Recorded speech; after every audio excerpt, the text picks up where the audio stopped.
Welcome, my friends.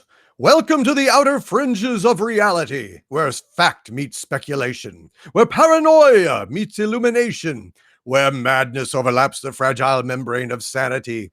Do not be afraid. Open your eyes and open your minds to that region that lies beyond the realm of the known, that region we call the ExoZone.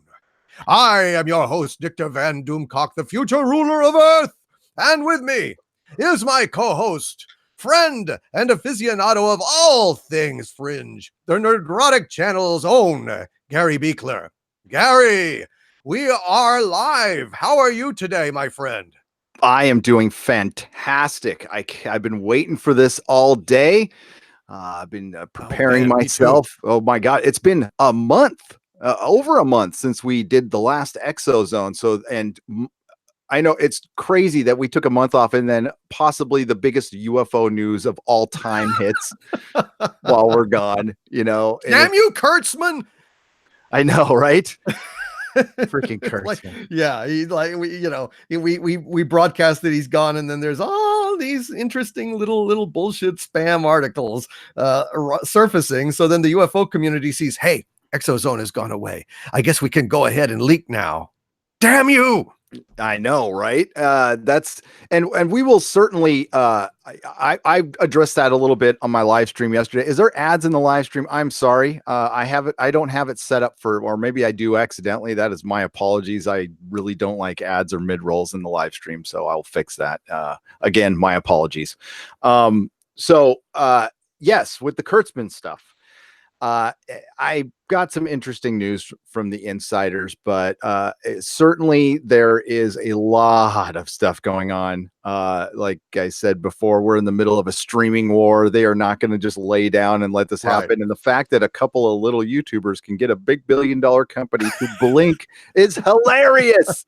But my insider stands by what he says, like 100%. So mine too, Gary. Mine too. It is. They cannot admit it, and but I'll be doing a video about that maybe tomorrow. But for now, UFOs, my friend. Jesus Christ. What have you to say today about UFOs, Gary? The Nimitz encounter and Unidentified has blown the door. Oh God, why is the camera just stuck on everything now? God dang it. It's blown the door. The blue. The Nerdrotic. By the way, yes, it's blue. I like the color blue. So it is blown the doors off the UFO community. There, we've talked about this. There is a giant divide in the UFO community right now, because of To the Stars Academy, which is the group that the Unidentified show is based around, started by Tom DeLonge, and it has a lot of government officials. And there's a large group in the UFO community that thinks it's a total op. And then there's the other ones who are saying, yeah, but it's still disclosure. I mean, it might be a distraction, but we're getting some kind of disclosure. And honestly, I kind of side with them. I'm like, what kind of disclosure did you think you were going to get from the government? You think the government was just going to come out one day and go, let's be honest with each other for once, okay? I'm so sorry that we've lied to you for 100 years or 75 years, and we're just going to tell each other our feelings and be honest with each other. No, they're not. So there's probably something nefarious behind it, but or it's it's what a lot of people have been saying, which I believe, that there is a divide in our government, and then there's the deep state versus the non-deep state, and maybe this is a battle. Now, I will start out by saying Unidentified had I got a John Podesta on at the end. That really was a bad move. I don't think they should have done that. I think you put that guy on there, and that's automatically going to make people just shut down, and they should have left him out of it, left the politics out of it, but they decided to put that in, which made things a lot worse. But I tend to still side with Richard Dolan on this. And we're talking about, of course, the Nimitz encounter with the Tic Tac UFO, which I think the footage is there. We have enough pilots. We have 2 documentaries on this. I am convinced this is bigger than the Phoenix Lights. This is right up there with Roswell, if not bigger. And I think there's something going on. Now, is it a UFO from space, or is it interdimensional, or just as bad, is it another country that has technology that's hundreds of years ahead of thousands of years? The way that thing moves. Yeah, that's really, really disconcerting. I almost prefer that it be aliens and not Dude, yeah, China or Russia or India or whatever, it's not another country. No. It's come on. It's not another country. It's not us. It's definitely not us, because my personal feeling is that this guy on Unidentified is still in the employ of the government, and that this is what they want to disclose. My personal feeling is that this is it. This is the disclosure. I don't think that there's any room for doubt anymore that UFOs are real. They are here, and they are capable of technological feats that we can only dream of and observe from afar, way afar, as they zoom away from us. There's just no way. This is not us, first of all. That's what this confirms, because if we had that technology, if this was government craft, the last thing they're going to do is broadcast it. They're just not. They're not. Mm-hmm. They would not want to tip that strategic advantage. It's not another country, because come on, what other country has the technology or the resources to leapfrog, thousands of years ahead of us? It's just not going to happen. This is disclosure. And I was watching the first episode, and they kept going over and over the same incident. Actually, they do it for the next 3 episodes. And it struck me, Gary, how cunning this was, because you know what? I was kind of bored, because they kept saying the same things over and over again in a very calm and reasoned kind of tone. They slip in a few pieces of footage that are undeniably amazing, but it's stuff that had already leaked. And through the repetition, and through, I think, the kind of hours of kind of mundane going over everything from every angle, I think that they were trying to slip it into our consciousness without making any big deal about it. In fact, trying to make it as ho-hum as possible. Totally agree. They're trying to normalize it. And I think that's very important, because they've changed their guidelines to destigmatize the reporting of UFOs. You did see the one thing I thought was genuine, because there's not a lot genuine in the Unidentified show. It's very reality TV. They set up meetings. They're like, walk up to a guy's door and okay, they didn't really just walk up to that guy's door. They set that whole scene up. I mean, I think you all know that. Okay. I used to edit some reality footage for a show out there. And believe me, all that stuff is set up. So, but the genuine thing, forgetting his name, but it was the security officer who was on the Princeton, which is the other ship that was outside the Nimitz. By the way, he mentioned 5,000 people witnessed this through either eyewitness or this. So an email was passed around the ship. So the gun cam footage was saved by either the pilot or one of the radar techs, and they passed around an email to everybody on the ship, so everybody saw it. And there is a clearer version out there, apparently. Wow. This stuff was taken away by the government. They were told to sign NDAs. But now they're all talking. So the government has given them permission to talk about this. The only reason some people don't talk about it is because they still think it might hurt their career. And I think this is a total op. To what ends, I don't know. And I don't care. We're finding out. And maybe there is a very serious reason we're finding out, or maybe genuinely I think parts of the government don't know what to do. I think they're just like, we're in above our head. I don't know if you saw the last episode, something very disconcerting was said that I don't necessarily believe. And this is where I start to think we're getting into the political territory here with this. Because Lou Elizondo said at the end of the last episode, and they stuck it in right at the end, right after they showed John Podesta again.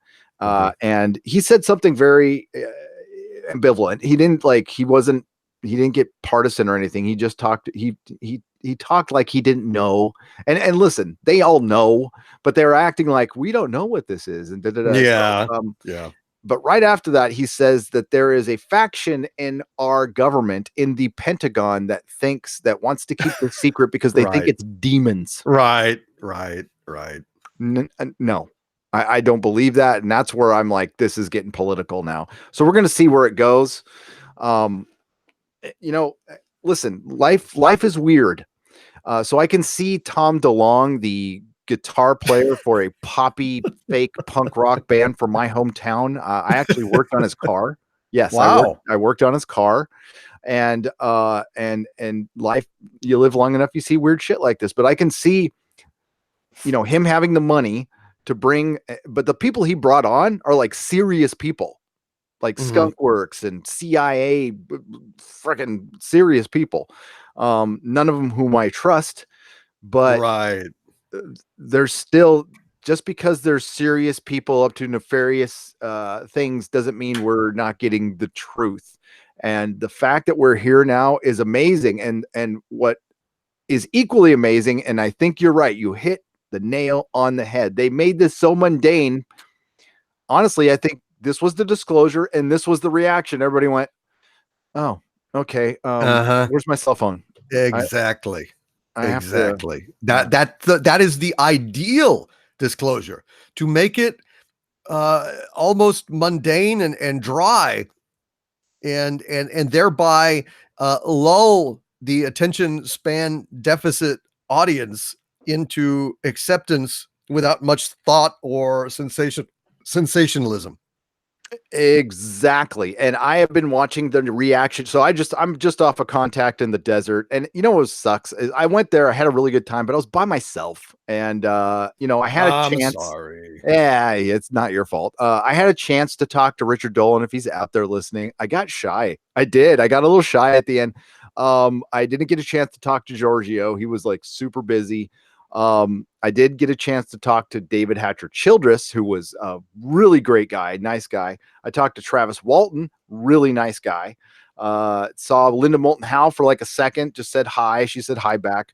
But yeah, it was cool. It was like everybody from Ancient Aliens was there. The lectures were great. By the way, I bought one of the DVD lectures. Your boy Clyde from the radio show you listen to, Clyde Lewis. Clyde Lewis. I bought his lecture on DVD for you. I got to send that to you in your PO box. Thank you. No problem, man. It was a good lecture. He's passionate. He's a good guy, dude. He is the other than us, he's the inheritor of the Art Bell crown. Yes. I think we are, but he's next. I agree. And by the way, the ghost of Art Bell is with us, by the way. The ghost of Yes, he is. And I am thrilled. And I just want to go ahead and tease right now, Gary, while we have peak viewership, probably, I want to say that towards the end of this, I'm going to make an announcement for the channel and for myself. So be prepared for that. Yes. We have a little bit of a exclusive maybe to talk about. So something like that. Yes. Well, I'm going to announce that I'm going to be unveiling it on our next episode. So we have time to build. That's what I meant. But I wanted to say all over that. No, that's all right. Hey, well, you've been busy. You're busy. You're busy. But I'm going to make an announcement about next week's show towards the end of this. Excellent. Yes. And hey, we got a lot of viewers for this channel. And listen, this show, we might return it to our main channels. We got to see how things go on this one. We're being extra cautious with what YouTube is doing to ufology channels. For example, I'm watching a Richard Dolan live stream. And every time I watch a Richard Dolan live stream or a Mike Barra live stream, or now the New York Post is doing a show with Nick Pope, which is excellent, by the way. Every time I watch one of those videos, right afterwards, there's some sort of debunking video. So YouTube has it's not like, oh, we created this algorithm, we have no control. No, they know exactly what they're doing. With ufology, with UFO videos, it's become harder to find certain Bigfoot videos I was searching for, and UFO, and it's difficult. So that's why we are being a little cautious. But I certainly might return it to the big channel. for bigger episodes and in the future. We'll see how it goes. But right, we got to be careful though with our main mission of saving my mission of saving pop culture Yeah. and Nerdrotic. I think you feel the same way. Exactly.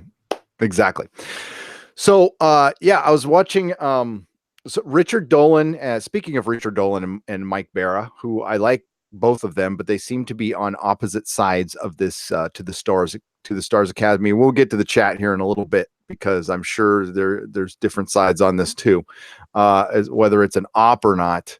And it's really evident that and I think it's just a bad time to be doing this. And I think it's I think the ufology community should band together a little bit on this one and just kind of wait and see. Let unidentified play out but I think what has a lot to do with it is just to the Stars Academy, how maybe they've treated other ufologists, and I don't know if there's ego involved. I'm sure there is, but it just doesn't do the movement any good, honestly, especially when something like this is going down.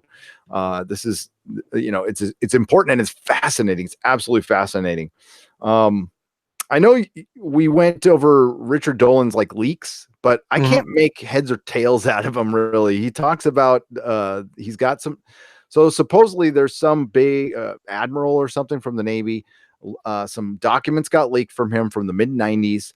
And it's actually notes on a document, but they're official notes by a scientist or something like that, concerning, and in the notes, and I'm going to cliff notes this, it says that basically this admiral acknowledges that we have alien material that we're working on, alien tissue, and that the whole thing is real. But I haven't really seen him. I know Richard has shared them a lot, but it's been interesting. And this has nothing to do with To the Stars Academy. So this is an additional leak that Richard's been saying is a big deal. So I don't know if you've seen any of that. Well, dude, I've been trying to see it, and every time that I go to watch it, it skips over that video. I told you about that. Yes, I'm having a hell of a time. So I still have not been able. There's been 2 videos that I've tried to watch of his, and each time it has skipped over them, dude. Yep. And that's on a certain service, and I've heard that about other videos as well. Yeah, I can't remember if it's an admiral or it's Maverick. It's hang on, I'll get the name. Give me. But basically, leaked about a alien autopsy, and so are they saying that alien autopsy footage is real, or are they saying that there's other alien autopsy footage? I mean, what's the gist of it? The gist of it is that the alien autopsy footage was faked. It was admitted faked by the guy who created, but he always said, but then he went back and said, listen, I based it on something I actually saw. And what I heard, again, I'm listening to these while I'm kind of going to sleep. So right in and out, to be honest with you. But what I heard is that the news leaks say that it's based on something real. Edgar. Okay, so it's all based on here it is. The Davis Wilson leak continues to work its way through the UFO community. A consensus has formed that these notes came from the files of the late Apollo astronaut Dr. Edgar Mitchell. So when he passed away, he had a bunch of notes that kind of got in the wrong hands, apparently. Richard and Tracy discussed this, plus fascinating recent quote from Dr. Eric Davis, which provide as recently as June 1st, 2018, giving strong corroboration to these notes. Responding to the researcher James Landoli, immediately following an appearance on Luis Elizondo and Tucker Carlson, Davis said Luis Elizondo's very brief answer to Tucker Carlson's questions about whether the U.S. government is in possession of recovered crash or landed UFO technology hardware is 1,000% accurate. My national security NDAs prevent me from adding any further comment to this. So it is it's Wilson. I got to look for the other because it is a Navy official name. Here it is. There it is. I'm gonna look for his name here. Sorry about this, folks. No problem. Doing this on the fly. Okay. It's Vice Admiral Thomas Wilson, Maverick. So Vice Admiral Thomas Wilson. And it's some notes in relation to what he has said to, I believe, Edgar Mitchell, the former astronaut who is a strong proponent of UFOs and aliens, to the point where he has been besmirched quite a bit. But he's a freaking astronaut. So, I mean, they remember when astronauts, when I was a kid, were you ever a kid? I don't know. When we were kids, like astronauts were like the pinnacles of truth, justice, and the American way. If you were an astronaut, your word was God. And it's for one of them to come out, actually more than one has come out and said, yeah, we saw shit out there. But the Edgar Mitchell stuff it's getting weird. So, and this Eric Davis that Richard Dolan was talking about was somebody who was privy to the meeting. So apparently Admiral Thomas Wilson had found out that there was some covert group studying aliens, and it was under his watch. It was his organization, and it was like a rogue group or a break-off group under his organization. And he accidentally or something found out that it was going on and said, you are going to give me a debriefing meeting on this, and you're going to do it like now. And then he's the superior officer, and these guys said back to him, they said, well, we'll look into it. He's all, no, we're going to have this meeting now. And apparently they had the meeting, and apparently Wilson was just more upset that they kept it from him.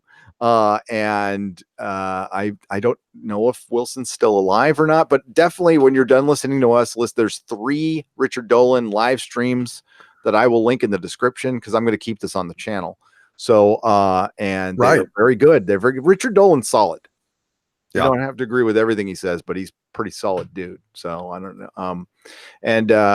And apparently the moderator in his channel has watched our stuff. So they are aware of us, which is very cool. Oh, nice. Yeah. Very cool. Yeah, man, that's fantastic. Yeah.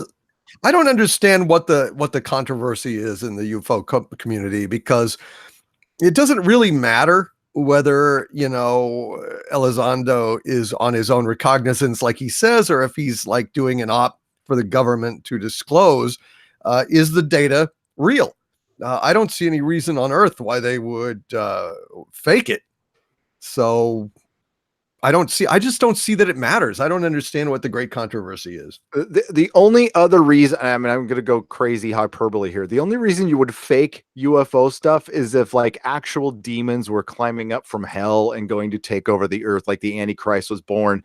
In other words, they're not going to fracking fake UFO stuff. I know there's the op out there that's Blue Beam or something like that. Right. And it's basic. What that op is, Cliff Notes version is, it's to keep the military industrial complex going. It's like they've already played out the Russians in the Cold War, and they've maybe people feel like they have played out the whole terrorist thing, and now we need to have aliens to keep the machine going. I don't think you need aliens. I think the machine will continue to go no matter what. Yeah. I don't think they need any help. I just think maybe it is worse. Maybe they found something out. I'm not going to say invasion or anything crazy like that, but maybe they've just simply found out that, like, maybe there's been a lot of circumstantial evidence. Maybe there's been some contact, but maybe they, I don't know, put Hubble up there, turned it on, and saw a big old civilization out there. Saw what is it when the structure is around a sun? It's something Dyson sphere. Maybe they saw the Dyson sphere and went, oh shit. Maybe they figured out that Nutella is made out of people. It's made out of people. And then they traced the Nutella corporation back to a shell company that's licensed on Pluto. So, it could be aliens. It could be. If Nutella was made out of people, I would still eat it.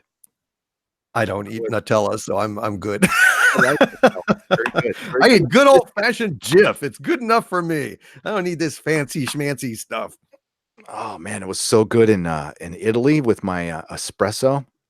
Yes, with dogs running around everywhere. Dogs were running Wow. around everywhere. If you're a dog lover, don't go to Italy. You're gonna want to take them all home. They're all a bunch of Oh flea man. bags, but they're really nice. Did you see any in a trench coat? I did smoking a cigarette. His name was And you didn't take a picture. no, Damn it. I was too busy being You're tempted you're to too smoke a too busy cigarette. running through a medieval castle trying to get ghost He's- voices on a digital recorder. oh my god. And I ran I into have to give you a people. little shit about that. You'd have to. I ran And you into know, it's the tape. It's the tape. It actually you have to. It's like the vibrations or the electromagnetic stuff. I think the digital recorder would just capture sound. yeah. Cleavon Bourbon for $2 asks a very good question. Why is YouTube down on UFO channels? It got caught in the net of the whole fake news thing. And I think, well, I know that YouTube really it includes UFO stuff because UFO is related to conspiracy. It's related to deep state. And the deep state thing is what a lot of people on a certain side think what won the election for a certain person. And just completely denying the fact that it looks like that there actually is a deep state. And I think just it wasn't anybody. I think it was the actions of the mainstream media. And listen, I've known about it forever because I've listened to Art Bell and I just pay attention at life and I read some books, and it's pretty clear that there is. And when I say deep state, I don't know exactly what they're doing, but I think it's an organization that tries to set events and wants a lot of control and power. So I mean, after yeah, that's interesting. I don't really know, Gary. I don't know if there's a. I mean, that's interesting because we've never talked about it, and I just tend to think that it's kind of a corporate, uh, cronyism. yeah, cronyism Yeah. in a cabal of people protecting their business interests more than some kind of shadow thing. I mean, but I don't know. I mean, I think that's I just it. haven't. Yeah. I don't know. To what ends and to how deep does the deep state go? I don't know either. I honestly don't know, but I think there is I mean, the Bilderbergers exist. We've had Well, that's true. yeah. So but to what ends, I don't know. I know I believe in it, but I don't know how far it goes. But I do know that we've seen video of people worshiping a giant. I mean, it's fake worshiping a giant owl and doing mock sacrifices in front of it, and that's kind of weird for entertainment, by the way. Yes. For entertainment purposes. I'm not saying Yes, it was indeed. serious. Absolutely. And I think you're 100% accurate on that. It's just there's no doubt about it. I mean, Alex Jones went in there and actually got the footage. Yeah. And it's weird with both him and David Icke. It's like they both started out in such a good place, and Right. it's just their where they ended up is where I have a problem with. Well, the lizard people, the conclusions. Yeah. But look, dude, I've said it before, Gary. I'll say it again. I think, look, David Icke had some solid research, and he had some solid things. He was a smart, dedicated researcher. And what better way to discredit the guy than to pull an up on him and make him think he saw lizard people transform? I mean, God knows Hunter S. Thompson talked at length about transforming lizard people and Fear and Loathing in Las Vegas. Yeah. I've seen people transform, but again, I was on the same things Hunter S. Thompson was. So exactly. But if he didn't know he was on something, mescaline. You see what I'm saying? If he didn't know it, that's a good point. Put that in his head, so he'd never shut up about it. It's all bogus, but he believes it. Yeah. I mean, wouldn't that be a great way to pull something? And just what hey, we all want to do that. We all want to go, listen, the government is is a lot of factions, and it's pretty incompetent, and it's hard to believe that this, the government that can't like get the DMV together has this nefarious organization. The thing is, it's so compartmentalized that there are some things that work with ruthless efficiency within our government, and then there's some absolutely incompetent blah surrounding it. So, and that's what keeps it a mystery. And again, we're just here considering all possibilities, stating nothing as fact, of course, and we're just here having fun. So, yeah, absolutely. But I tell you one thing that is a fact, Gary, that mitigates towards exactly what we're saying, that this UFO disclosure is absolutely real and not a scam, is that a group of the U.S. senators, including the vice chair of the Senate Intelligence Committee, Mark Warner, received a classified briefing this past Wednesday about a series of reported encounters by the U.S. Navy with unidentified aircraft, according to a congressional aide. This is leaked out that there was a classified briefing for senators on this very topic. You don't do classified briefings for senators on stuff that doesn't exist. No, you don't. And senators are only, and politicians are only privy to so much classified information because they blab, and they're politicians, and they cannot be trusted. Actually, I would most certainly trust Doomcock or anybody in this chat with information more than I would trust a U.S. senator. I wouldn't tell them what's in my bank account. But yes, and the thing is, it's getting, hearing that, which I didn't know about, by the way. You just blew me away with that. You didn't know that? Yeah, and reported on CNN. No, I didn't. That this is getting serious. By the way, somebody dropped in the chat that Joe Rogan and Jeremy Corbell are going to be on Joe Rogan today. So after you listen to us, you can listen, and he's probably going to rip them. Okay, so just to let you guys all know that Joe Rogan used to be into aliens, but he's not anymore. Ever since his DMT trips, but I will certainly watch it. Bob Lazar is, we'll see how he holds up with Joe's good. Joe's good. Joe is good. He's probing. He can be a little bit obnoxious at times, but in general, I think he's pretty open-minded. And I just wanted to send a shout out to Tom Connors of Midnight's Edge After Dark. He reminded me just now of that story. He sent me a tweet. I had seen this yesterday. God, I thought you'd be all over it, Gary. No. Let's.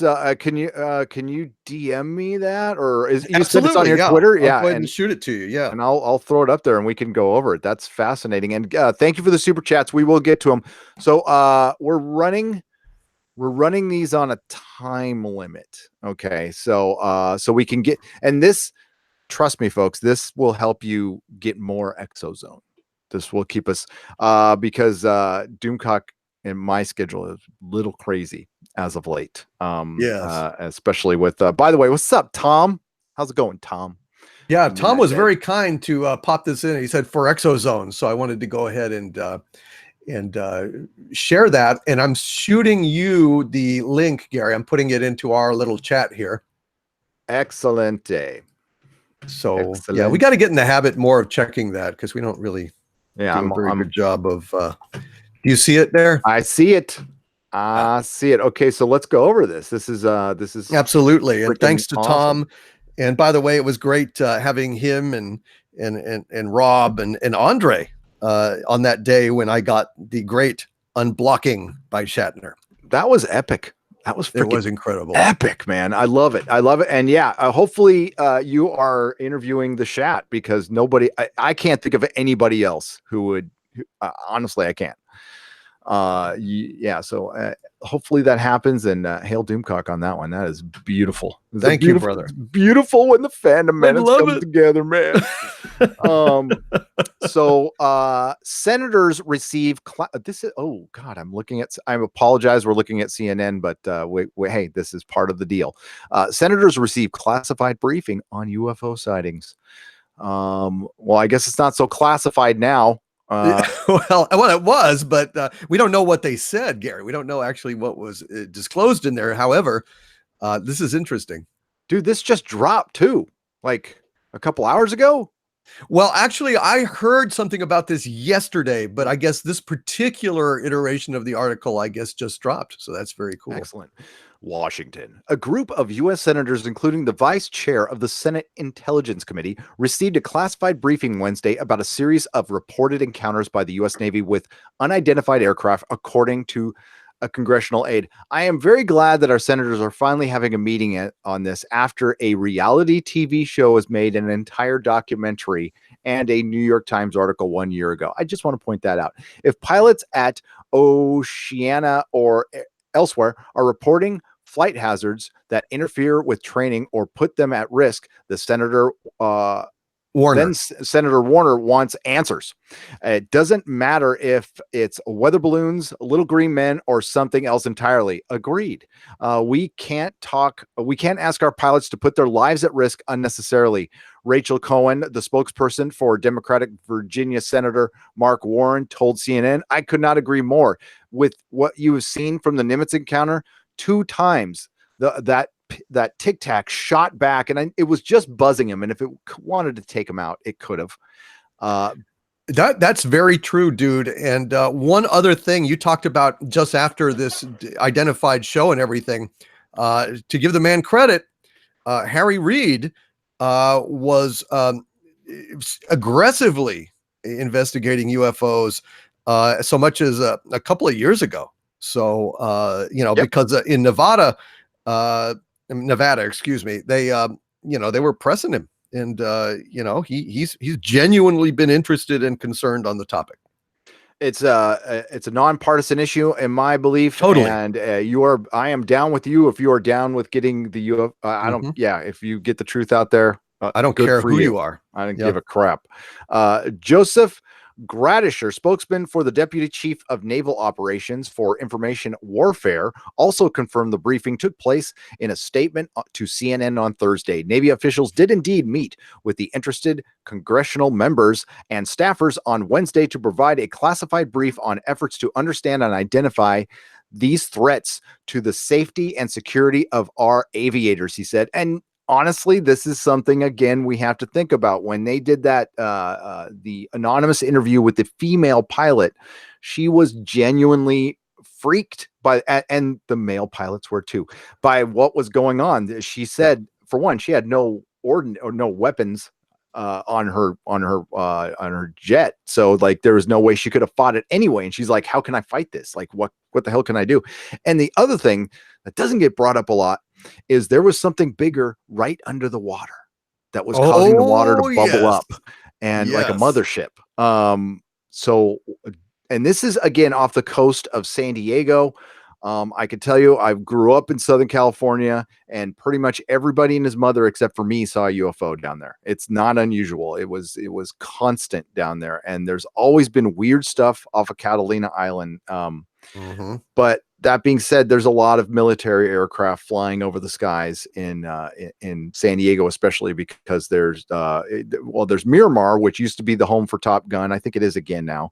And then, of course, there's the second largest Marine base in the country, Camp Pendleton, to the north.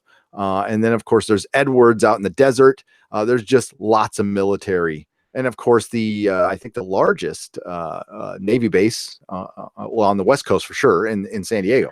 So maybe Seattle's bigger. I'm not sure. But follow-up discussions with other interested staffers are scheduled for later today, Thursday the 20th. Yeah. So this is developing. Navy officials will continue to keep interested congressional members and staff informed. Given the classified nature of these discussions, we will not comment on specific information provided in these Hill briefings, Gradisher added. The briefing was first reported by Politico.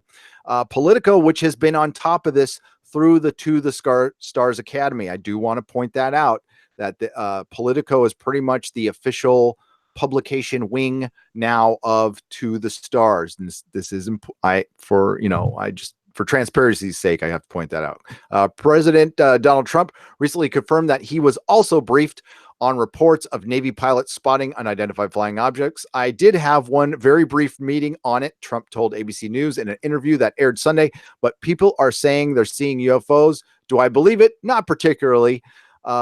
Several pilots told, and listen, the president has to say stuff like that, especially this president who gets, we'll just say he's a little He's scrutinized. Okay, we'll just say he's scrutinized. Several pilots told the New York Times in an article published in May about multiple encounters with UFOs with no visible engine or infrared exhaust plumes. Now, the East Coast one, an argument can be made that you were looking at an exhaust plume. I just still don't like the motion of it, but the West Coast one, that is undeniable. Okay, that Tic Tac was moving. It went from the atmosphere to 55 feet over our ocean in 3/4 of a second with no sonic booms. That, my friends, is impossible. That's impossible. It is. I mean, that's just against all physics. It is completely impossible. It must be some kind of propulsion system that manipulates gravity and perhaps even incorporates its own atmosphere or some kind of it should not be at all possible, and it can seem to also move with equal ease through the water. Exactly. It's almost like it doesn't really exist in this plane, it's got some kind of, for lack of a better term, dimensional reality bubble around it. And, I don't know. Yeah. It's not really here. In April, the Navy introduced guidelines for the pilots to report unexplainable events so the military can keep track of what may or may not be happening. Politico first reported on this matter. Yeah, you're going to see Politico, and because the guy from Politico is on the Unidentified show, if you guys have watched it, by the way. And I do recommend seeing it. It's a very well done show. Ancient Aliens actually has had a pretty good couple of episodes too, especially their return to Antarctica. I think that's fascinating. A Navy official told CNN at the time that the Navy does not believe aliens have been flying around U.S. airspace. Okay, so what is it? But there have been a number of reports of unauthorized and or unidentified aircraft entering various military-controlled ranges and designated airspace in recent years, the Navy said in a statement. The Navy said these kinds of incursions pose both a security risk and a safety hazard. Well, thank you for stating the obvious. For safety and security concerns, the Navy and the U.S. Air Force take these reports very seriously. Well, I think you always have. Thank you for finally acknowledging that, because for years you didn't. And investigation, and this is very important, for safety and security concerns, the Navy and the U.S. Air Force takes these reports very seriously and investigates each and every report. So they are investigating UFOs. They've been denying this for years, that they don't even bother saying that they investigate them. What's this woman and the space race? Women in the space race. Okay. Did you ever... totally off topic. That made me think of there's that it's probably fake, but there's that audio out there of possibly the first woman in space. Like Russia might have put a woman in space first, that she died out there, and she's kind of like she's Major Tom, basically. Yes. It's creepy. I think it's a creepy pasta. I don't know. Maybe no, I think it's true. I think it's true. I mean, there have been guys. There's a recording of it. Yes. So I don't know. Ham radio guys picked it up. Oh, really? See, I did not know. That's what the recording is. Holy shit. That's so awesome. I don't think that they would. Who the fuck would do that? Okay, so bit of good news, bad news here, folks. Hangouts is going away for YouTube, which is going to make it a little more difficult for me and Doomcock to do these, but I am going to take some of the money I have earned from your very generous donations and get Wirecast. So we're going to be able to do audio and show you guys videos in the very, very near future, which will add a little more pizzazz to the show. And of course, Doomcock, I'll give you access to it. We can work something out. But I don't know what the hell is. What do they mean it's going away? When? Hangouts is going away in October. So there will be no more Hangouts. There is no replacement for it. And I think it's going to essentially kill live streaming on YouTube if you're not using OBS.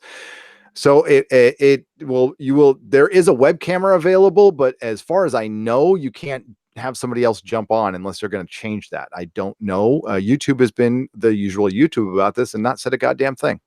They just said it's ending soon. So we'll have to figure out How we're gonna proceed? Yes, I've got it figured out though. Don't worry. I got us. You do. I got us covered. Oh yeah. And Akira, that is the first step. I'm gonna venture back into the PC world. I'm done with Macs. Wow. Yes, we're doing an ExoZone during the day. This is going to be a regular thing. And once Doomcock and I work it out, I want to go weekly with it and possibly more. There's going to be more, and the more will be announced soon. Maybe as soon as do it. Oh God, do we have the porn bots in here for real? I thought I set that up. Yeah, somebody get rid of that. Yeah. I got to fix that in my settings. That's my bad. What settings? Yes, you can basically you can set it up to where only the mods could put a link in your chat. I thought I already okay. You probably I didn't set it up on this channel because I didn't think about it, but the mods are here, so yeah, it's all right. Well, hey, if you guys want to check out some porn while you're listening to us, I'm not going to judge you. Not going to judge you at all. So that's fast. I'm so happy that hit while we were on the air, my friend. That is brilliant. Yeah, that's fantastic. So, and a little later, guys, like towards the end of the show, I'm going to show you it's the Marble. Have you heard of the Marble Mountain Bigfoot incident? No. Okay. It's interesting because I originally thought it was totally real. Then, as with everything, they said it was bunk. And then I went back and looked at it again, and I'm like, they couldn't have faked this whole thing.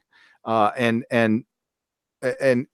the motivation behind faking it was god awful, by the way, because it was a group of special needs kids on a youth camp out in the Marble Mountain, which is by the Oregon border up here in California.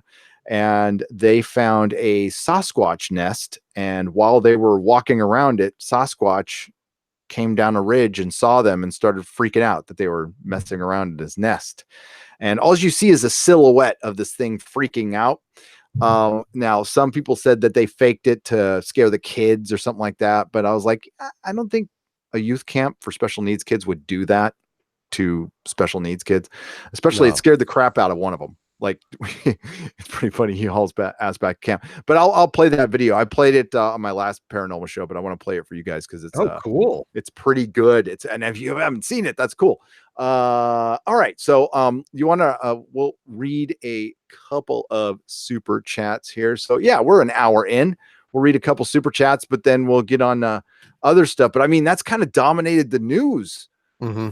Doomcock, I don't think there's much else to really talk about other than I still want to talk about this because I think I'm curious. It's fascinating to see that the public has just been so ho-hum about this. Mm-hmm. It's amazing. Well, they've managed it very cleverly, haven't they? They've managed it very cleverly. But I will say, to further tease that my news that I'm going to give about next week's show relates to this very topic. Awesome. I can't wait to hear it. I can't wait. So our first super chat was Dilbertson for 10 pounds. Hail Doomcock, praise Gary, salute the chat, and rejoice in the ExoZone's return. Rejoice! Yes! Everybody. Dilbertson, you rock. You are one of my Legionnaires. You're my friend, and you're helping me out, and I really appreciate it, brother. Hail to you, and hail again to the Fandom Menace, the Doom chat, the Nerdrotic chat, which are pretty much the same thing. You guys are always like quick to offer help with anything. Yeah, man, somebody like I've gotten multiple offers to help build the website. I'm sure, I think you did too. You guys are brilliant. Thank you so much. I can't thank you enough. And of course, Jeff McKelvey's out there sending us spaceships, which are awesome. Yes. Oh my God, I'm staring at my Orville right now. It's so beautiful. I can see mine right now too. Oh, God dang. So C Walker 94, who was very generously offered me a Plex account. It's funny. I hear the word Plex, and that's kind of what a tweaker does when he's been up too long. He starts plexing. But yeah, to help me watch Chernobyl, which I haven't seen because I gave up HBO. But everybody's telling me to watch it. Have you seen Chernobyl? I've seen the pilot. I have not seen the rest of it, but it is pretty unrelentingly grim and disturbing, especially since it's real. So, I mean, it's a well done show. It's quite engaging, but as far as entertaining, I don't know. I don't think I find unrelentingly grim real life things that may happen again entertaining per se. But it is quite good. Yeah, that might be going on right now because you and I share the same concerns about Fukushima. Yes. Yes. Seawalker94, $5. Hail, Gary. If you want to watch Chernobyl on my Plex server, you need to send me your Plex screen name so I can add it to my server. Let me know. Okay, I will, my friend. I think I'm going to sit through it. I've had, God, so many people tell me to watch it, but I like to be entertained. I don't like watching documentaries, yes. Fictional shows, no, that are just purposely depressing. But I think I was sold on it that I heard that there is a message behind this, that there was some heroism going on and stuff. So, yeah, of course, but it's still very, very grim. What is a Plex account? Yeah, I guess Plex is something you can. It's a way to see HBO and certain shows. I don't know for sure. I don't know, but I know that plexing is when you've been up too long on meth and you start seeing stuff and start talking to yourself. It's plexing. Destiny Captain, $1.99. Stargate SG-1 is a good supplement for this show. There you go. Stargate SG-1 is a show that I'm not super familiar with. I just wasn't watching a lot of TV when that was on the air. Believe it or not. I've been watching it, and thanks to Tamarox, who bought me the set, sent it to me. So hail Tamarox. I sent you an email, buddy, or a message on Patreon. Check it. Get back to me, would you? Back to you, Chet. Back to you, Chet. Ryan, by the way, Tamarox is awesome. Ryan Geiger for $5. ExoZone in the middle of the day. Terrific. Now I don't need to go to bed after 45 minutes like usual. That's good. Yes, we'll give you nightmares in the middle of the day. But this is, I think this is good news. I don't think this, I mean, yeah, I guess the overall thought that there is intelligent species out there, which I've always just kind of known out there, could be scary because they could wipe us out. But you got to ask the question, it's like, couldn't they have done that already? I mean, oh yeah, look, when you were talking about on the report, talking about how it represents a threat to navigation and stuff, dude, you couldn't hit those things if you tried. No. So there's no threat of navigation. There's no threat of alien invasion at this juncture. I mean, unless it's a whole new species or something, or from another dimension that's new. Generally, these things could have done all sorts of harm decades ago if that was their aim. So absolutely, I'm not really losing any sleep over it. I think, frankly, Chernobyl is scarier than the UFOs. Absolutely. And who knows, maybe that's I don't, somebody asked the question on, I think it was on Richard Dolan's channel. Somebody asked the question if there had been any UFO sightings in Chernobyl, but Russia was so locked down by them because Fukushima had tons of UFOs. And I think when they did, yeah, there was tons of UFO sightings right around Fukushima. There's video. There's video of some weird lights and stuff. I truly do think they're keeping an eye on us.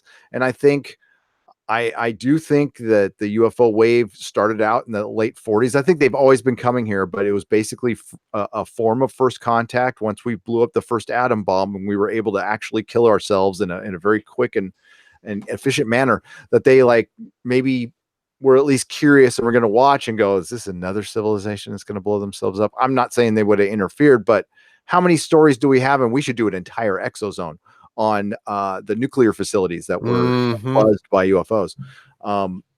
Bird of Prey 5, the great Bird of Prey 5. Kapla, long live the ExoZone. Long live Doomcock. Long live Nerdrotic. Long live William Shatner. Thank you, Bird of Prey. And I'm going to turn my camera on because Bird of Prey sent me this hat right here. It says, make Klingons great again. And it says in the back, Kapla. Oh yes, I actually it should say make Klingons again. For Yeah, fuck's sake. exactly. That's Oh my God. that's basically what it means, though. Well done, Bird of Prey. Bird of Prey 5, thank you so much. And Bird of Prey 5's unfortunately, he's bedridden with an illness. So just always thinking about you, man. It's Oh and yeah, trying to make the best of a situation. He live streams, and I think that's it's stunning and brave. Stunning and brave. It's actually stunning and brave, though. So you're awesome. it really is. Yep. Nicholas Horton for $2. Glad the ExoZone is back. Missed it, and we missed you, Nicholas Horton. We did. It's Absolutely. God, we talk like every day now. It's weird. But we've been trying. We've been trying really hard. It's just that God, like once I had a moment, he didn't. Once he had a moment, I didn't. So, but Game of Thrones fucked everyone. Not only did. Game of Thrones fans, but ExoZone fans. No It question. It certainly did. And people are still talking about it now. If you want to get good and triggered, we EFAP'd it, but What Culture did an 8 things you got wrong about Game of Thrones. Go watch that video and see what you think. Or actually watch us EFAP it. It's much better. Club Sandwich. That sounds kind of good right now. To be honest with you, for £2. Love the content. Keep up the good work. Thank you very much. I love hearing that, Doomcock. Absolutely. I mean, we get this is great, by the way. This is we've said this before. It's a dream come true to be able to talk paranormal with you guys. I wished I could do this. This is like the one thing. It's like I don't do envy that much, but this is why I loved Art Bell, and he was an inspiration. I'm like, I would love to like every night just talk UFOs and paranormal. That would be the best job in the world, to me, anyway. That's true. It would be great. Apparently, it was very hard on Art, though. Very hard on Art. Really? Yeah. He had he was paranoid, and it's just sad. It's just sad. I think due to his he had like back problems and stuff. He got addicted to painkillers and did him in the end. Yeah. Mark C for $2. Hail Doomcock and Nerdrotic. Hail Mark C. It's good to see you, my friend. Yes, Mark. Wonderful to see you, man. I am reading my Thor, reading my Star Trek. You rock, sir. Yeah, he is like dialed in with the old school vintage. I mean, just good story. I don't want to say old school when stories were good, and they were just they didn't reinvent the wheel. They were just a perfect wheel. Captain F Head for $2. Woohoo! My favorite show has returned. Hail Doom Gary. It sounds like a transporter accident. Oh my God. We were beaming them up, and now they're Doom Gary. Oh boy. Whiskers coming out of my helmet, and half of a glasses. Amongst other things. I won't take it any further than that. Brother Malachi for $10. I hope one of you two will see recent Objects Unknown vid on this encounter from Bill's channel. A guy that is normally a believer brought up concerns about on his video. Okay, yeah, I'll check it out. So is it a video that's probably just fake or something like that? The Nimitz encounter, there's no way you can convince me that's a fake video. It's gun camera footage. We got multiple videos. The other one on the East Coast, I wish, you know what? I was a believer of it until I was shown something. I'm like, so I'm a little doubtful, but still something can't quite move like that in the air, in my opinion. Euler Greg for $2. OG report from Midnight's Edge, or ME. I don't know. I think Mandela is real. OG calls red alert. OG report on Midnight's Edge Mandela is real. OG calls red alert. The Mandela effect from CERN. I don't know. The Mengele effect. The Mengele effect, which I mean, it's like the alternate reality. I don't know what OG. I don't know what OG is. Euler. Greg. Maybe that's you, Euler Greg. Real OG calls. So you're saying you call red alert Mandela CERN. Okay, here we go. It's the following one. for $2. Mandela CERN affected aliens cause of disclosure. So you're saying CERN has been caused a Mandela effect, which is leading to disclosure because we have entered another reality where our government will actually tell us. That's why not?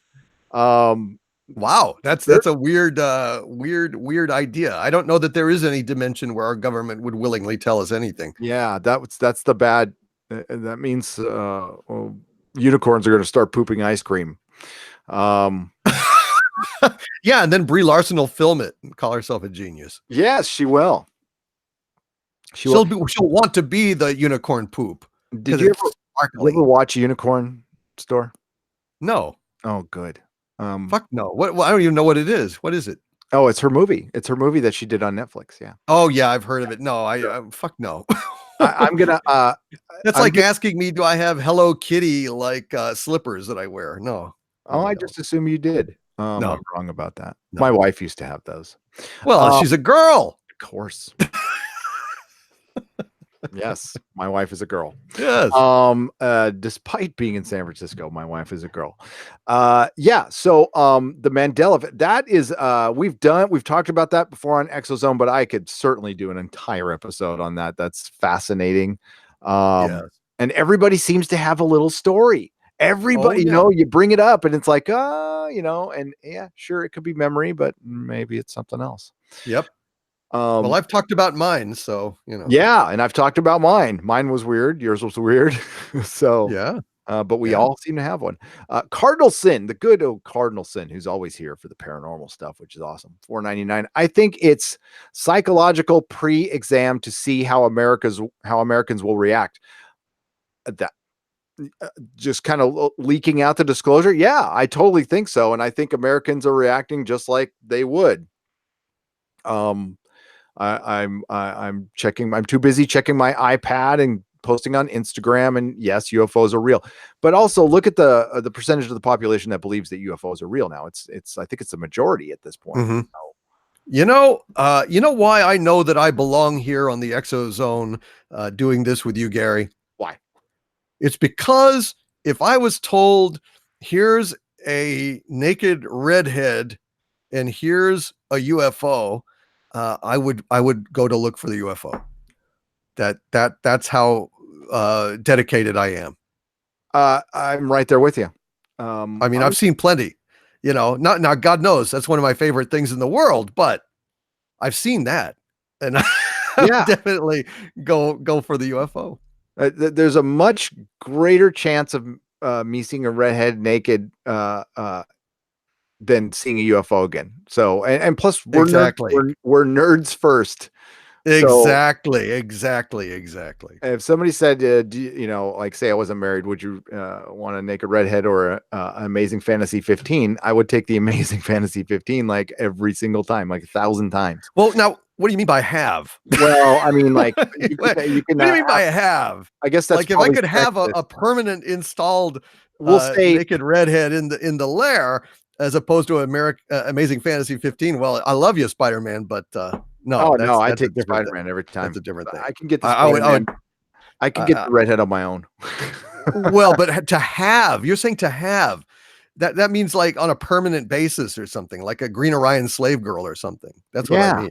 Well, then I take the girl. And it wouldn't be against the law. Well, not in my world, not in my fantasy.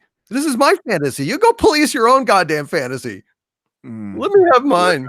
I can't even speculate about stuff. Miss Nerdrotic heard that. She'd be killing me right now. So that's right. I'm sorry. I've led you get thee behind me, Doomcock. Don't worry. I lead myself astray all the time. Okay. So Armchair Warlord for $2. Hail ExoZone, Gary. I hope you got your book. I did. Which book?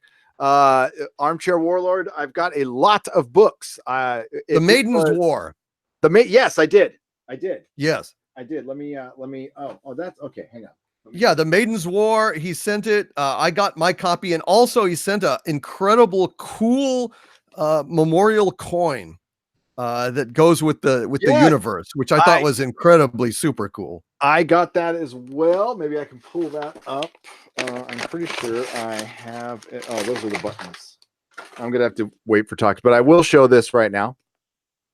Check on me. There you we go. The Maiden's War. Yes, look at that cover. That's awesome. Nice cover. Hardcover. Look at this. I have so much reading to do now, but I know it's like, I'm swamped. Tyler, yeah, this is amazing. Like writing a novel is like one of those things I wish I could do, and I just know I never could.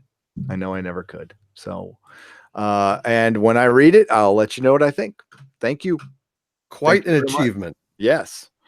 And you guys, the PO box is it's amazing. It's amazing. But I've gotten so many good books. And we will be doing Toxic Mailbag on Friday, on the Friday Night Tights.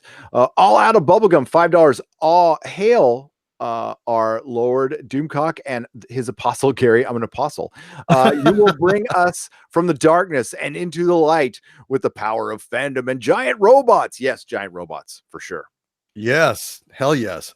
Working on them all the time. And I've gotten some wonderful things in the mail recently as well.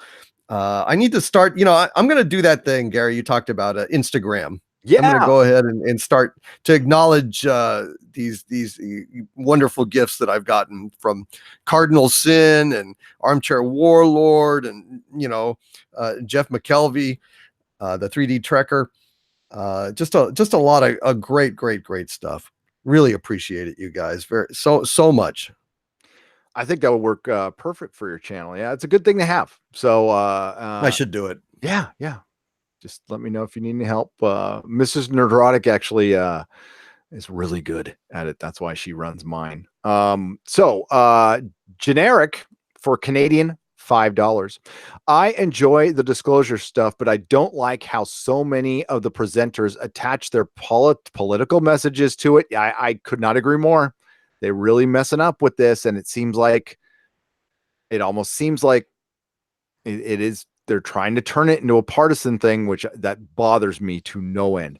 I know that that's the times we live in, and I'm guilty of that myself. But it makes me paranoid for establishment psyops regarding disclosure, and I can't argue against that. There's no way I can. And I know Richard Dolan is trying, and he's trying to keep people together. But quite honestly, when you put John Podesta at the end of the show, you automatic, and even though he didn't say anything, I just think optically it looks bad. It's just a bad look, and they shouldn't have done it. It was a mistake, unless they meant to do it. I don't know. Conspiracy. None dare call it conspiracy. It's a conspiracy. Tino George, $2. Greetings, Gary, Doomcock, Kaylee, and Christy. Yes, Kaylee and Christy are here. The two wrenches. You're a wrench here, right, Christy? I did make you a wrench. Yes, I did. Okay. And Kaylee, yes. Kaylee's she's one of mine as well. Yes, Christy's great, and so is Kaylee, and so is Chris Persia, the great Chris Persia. Yes, and he's going to be a wrench for me as well. Mary Ashmead has decided to take on some trainees. She is in charge of the wrenches on my channel, so that's what she's informed me. And yeah, awesome. And we have Mark Lazurth. He said Nosferatu is boring. Yeah, I haven't seen it. I just have no desire.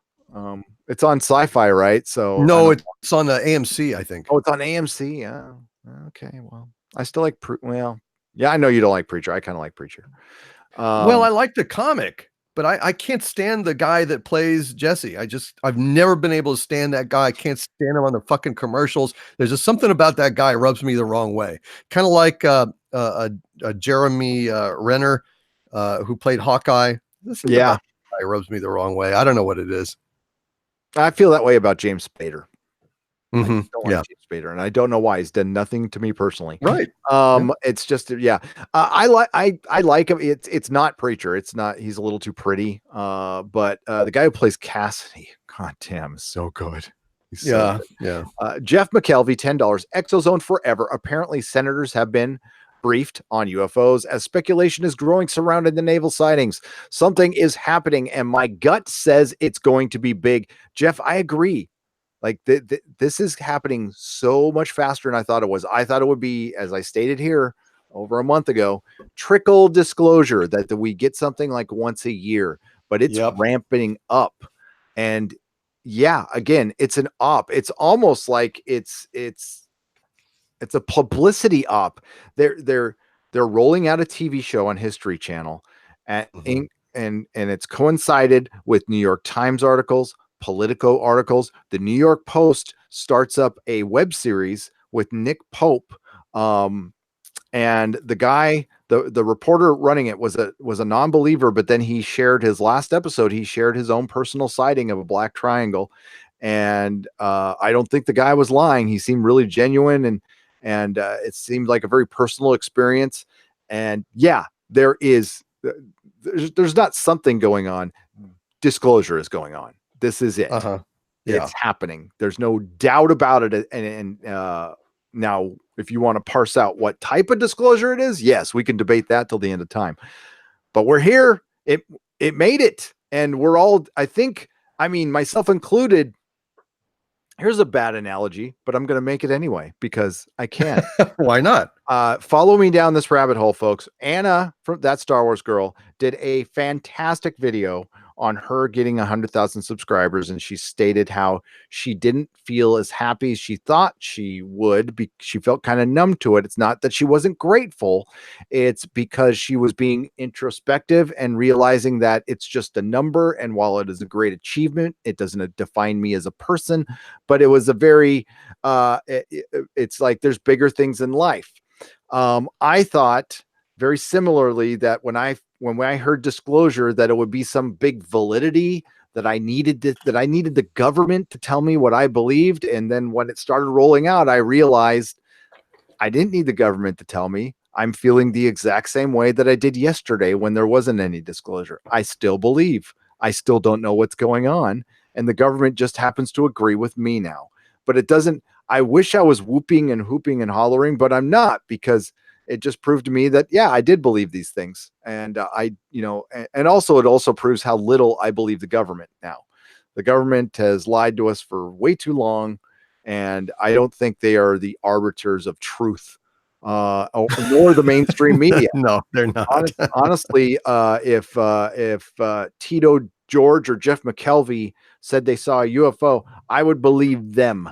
So it's personal stories that I believe, and I've heard way too many. My wife has seen one. I know a lot of people have seen one that I trust, and they aren't crazy. And yeah, it's just kind of duh. Now it's going to shock. There'll be parts of the world that won't believe it, and it'll shock them. But no, it's something we should probably start considering and dealing with, because it could, even if they're what did the one decent line in Batman versus Superman, when Bruce Wayne is talking to Alfred, and he said, as if there's even a 1% chance that he could, Superman could go bad, that we have to take that as an absolute. And the same thing goes here. We have to, even if there's a 0.1% chance that this civilization that's thousands of years ahead of us could turn on us and make us jelly for their toast, for their space toast, that needs to be considered. Well, why? I mean, there's nothing we could do about it.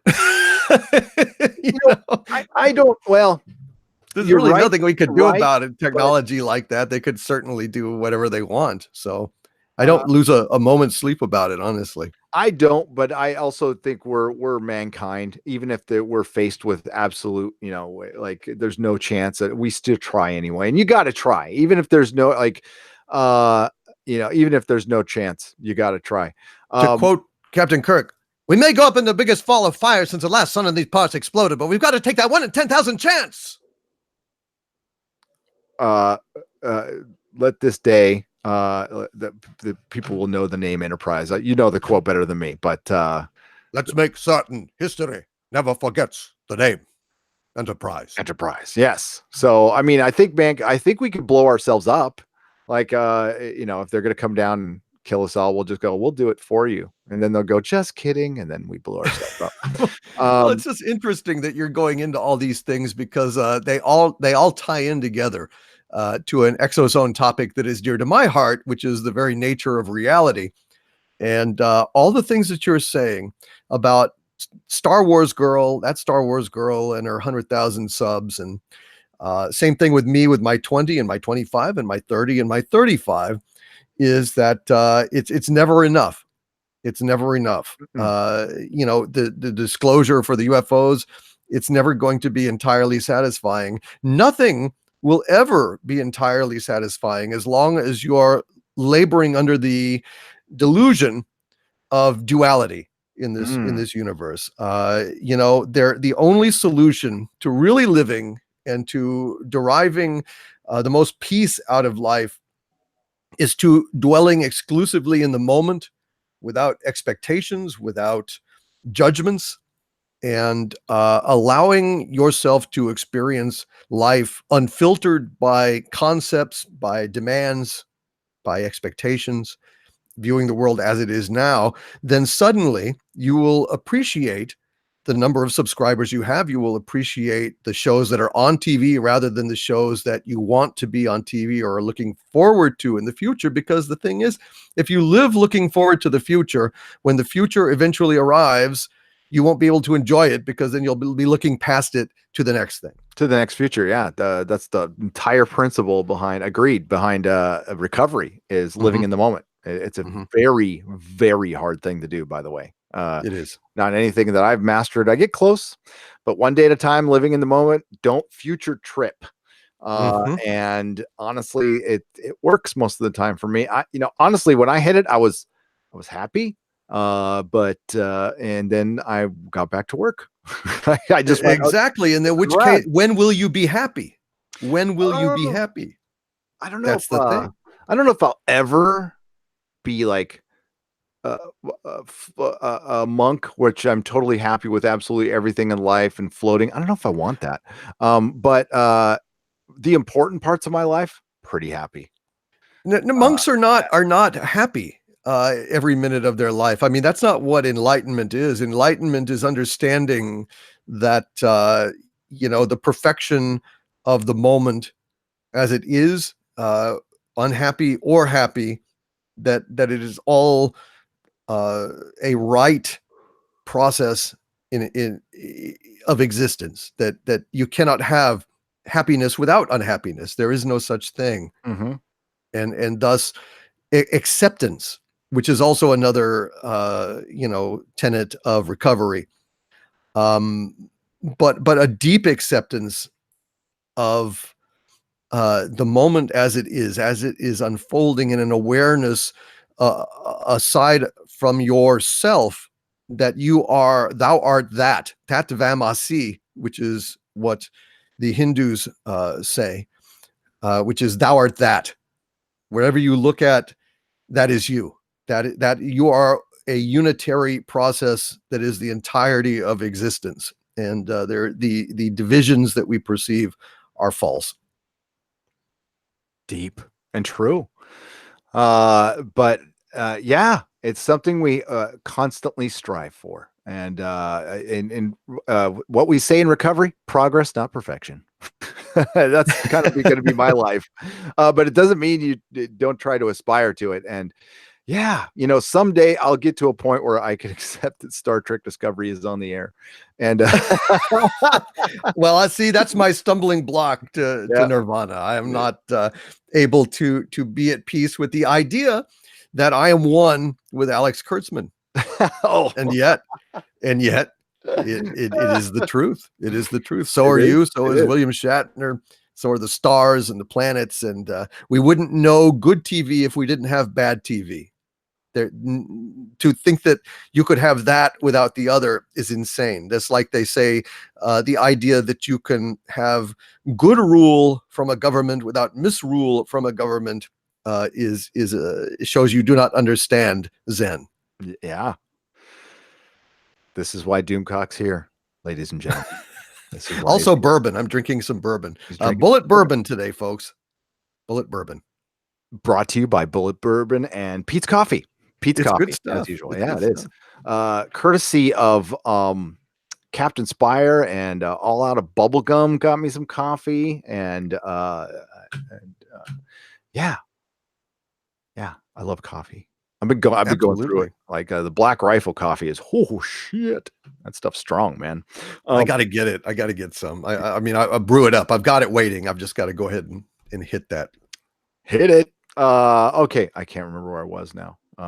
Sorry. No, don't be sorry. That's what I think that's what people listen for. You guys like that, right? Hit F if you like Doomcock. Come on, watch it, guys. Now. Sometimes Doomcock gets philosophical, but this is actually how I strive to live my life. You know, it's what keeps my head from exploding is the realization when I get too angry about this stuff that this is all part of the game. And this is the part of the game of existence. Listen, we didn't come here to all get along and to all, be enlightened and sing kumbaya. The conflict, the imperfection is actually why we are experiencing this ride. Without the imperfections, there would be no point because the realm that our natural state is one of bliss and perfection, untroubled by duality. So you could think that this is like a video game for the infinite. Exactly. And you get the question as much as I do. So why do you do the videos? Why do you do this? And there is a why. There's an actual why, and it's not monetized outrage. It is the journey and trying to parse out. Well, I mean, for lack of a better term, I'm not as eloquent as you. Sift through the bullshit. You and I, the one thing we do have in common is, and this got me in trouble at work a lot too, is I saw through so much bullshit. I'm not saying I'm smarter than anybody else. I could just sniff it out. And when I saw it, I pointed it out, and a lot of bosses didn't like me. A lot of bosses didn't like me, and I had a lot of problems at work because I was calling them on their bullshit. And sometimes I won the battle and sometimes I lost, and that's the way it goes, but you don't get along when you are saying the Emperor doesn't have any clothes and Kurtzman doesn't have any talent. Yep. Exactly. That's basically the problem. That's it. And we can argue about anything else other than that. Bottom line, Star Trek Discovery is not a good TV show. It's just not a good TV show. Everything else is immaterial. It is not a good TV show. Star Trek Discovery is not fit for human consumption. It is not. That is what I would say. That's very well said. Why is YouTube? Oh, I already read that one, but Cleve Bourbon, I'll read it again. Why is YouTube down on UFO channels? Because of all the kerfuffle that's been going on. Every single one of my Vox videos got demonetized. Not surprised at all. Over on the other channel and not getting rid of them. By the way, there are some people who've sent me videos to share on Twitter. I will be doing that over the course of the week, and please keep them coming. If you did a Vox video, I will share it. I do have to watch it first though. Okay. Irish King, Canadian $10. Hail Gary and Lord. Just wanted to say how happy I am for Doomcock. Great week. Hey man, hail, says Irish King for, again, Canadian $10.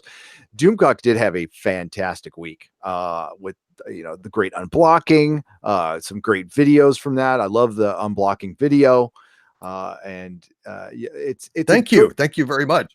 I mentioned in an announcement on the end of my last video, I spelled it the unblocking because I was being funny. And then people were starting to correct me. And I'm like, I was joking. It's like, the reckoning, yes. The unblocking. I thought it was funny, but apparently some people did. So yeah, some people get a little. But I want to, yeah, I know they're crazy. But I want to thank Irish King for supporting me on subscribestar.com/Doomcock. Thank you very much, Irish King.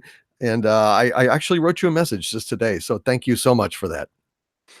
Thank you for all your support. And yes, William, that was crazy. That was crazy how that whole thing went down, and it was impressive.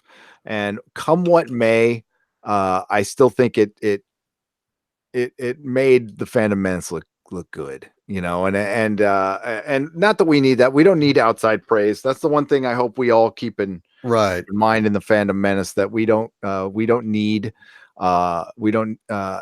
Listen, we want Doomcock to interview William Shatner, but we don't need it. We are just as you are, Phantom Menace, just as you are.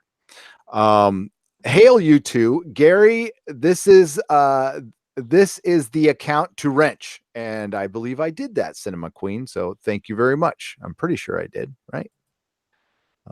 Yeah, I did. Okay. Questioning myself. Generic. Speaking of the, oh boy, this is all put in the anthropopes. I can't see. I can't read that. Animal, human, hybrid looking things. I have seen my own reflection transform into Lord of the Flies looking boar face, and with an eye gored out more than once over several years. But yes, disassociatives were involved. Okay, gotcha. Okay. So there, yeah.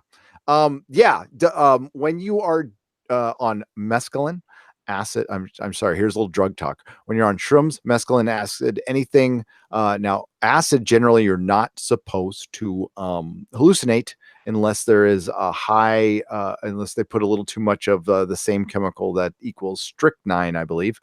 But do not ever look in the mirror.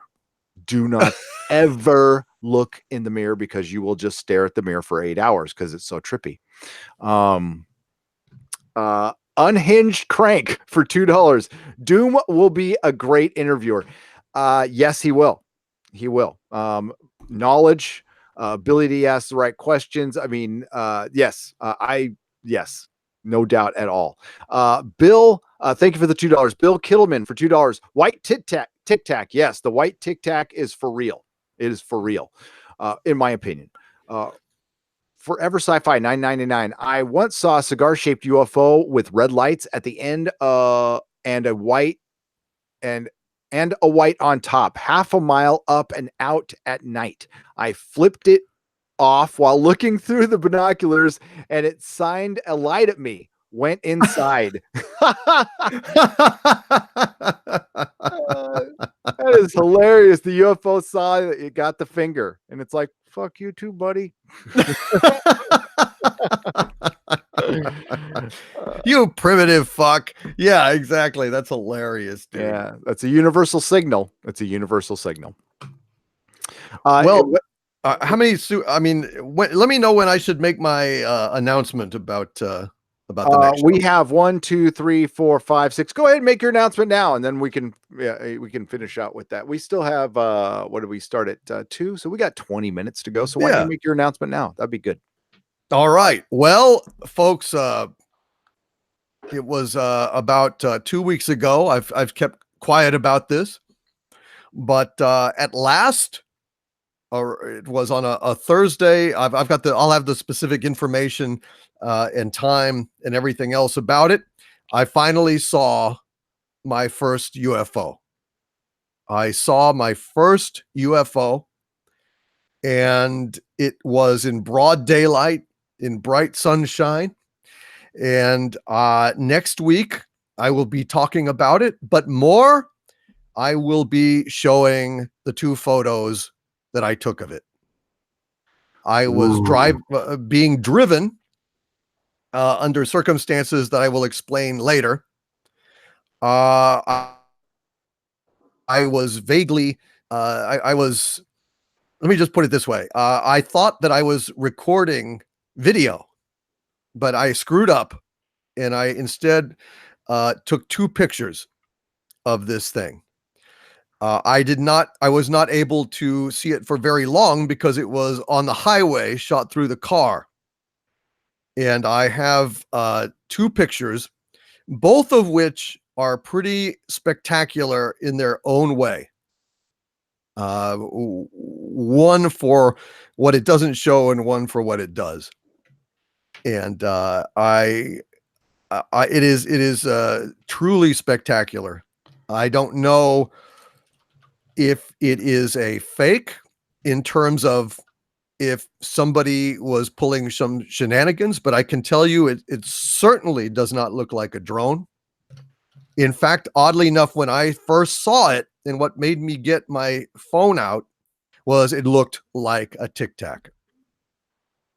And the person driving thought that I was full of shit because, the Unidentified show, and all this stuff about Tic Tacs is like, yeah, it's a plane pulling pulling a banner.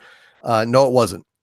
No, it wasn't. And thank God I got the shot, and I will be premiering it and talking about it next week.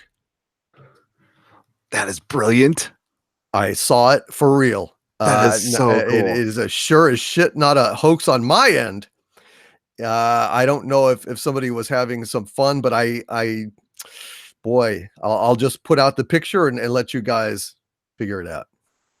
Decide for yourself. And that is so cool. Congratulations. It is amazing. Man. It is amazing. I've looked out my whole life. I have looked, and I've said this many, many times before. I've never seen a goddamn thing. And then lo and behold, boom, just like that in a clear, well, almost, that's part of the story. I'll talk about that next week. But sure. It was something. Man. And Gary, when you see it, you're going to laugh because it's going to be like, are you kidding? Because it's so, thank God I have the high resolution iPhone because it was tiny in the sky. But what I've done is like, done the pinch out thing on the picture, yeah, and then done a screen grab and then pinched out some more and done a screen grab on the phone. And what I finally wound up with just is like, Jesus. So cool. Oh my God. It's gonna be cool. That's where, I mean, if I saw one and actually saw one and knew it, wasn't questioning myself whether it was a satellite or not, then I might get emotional. That would be cool to actually see one, unless it gets too close and wants to.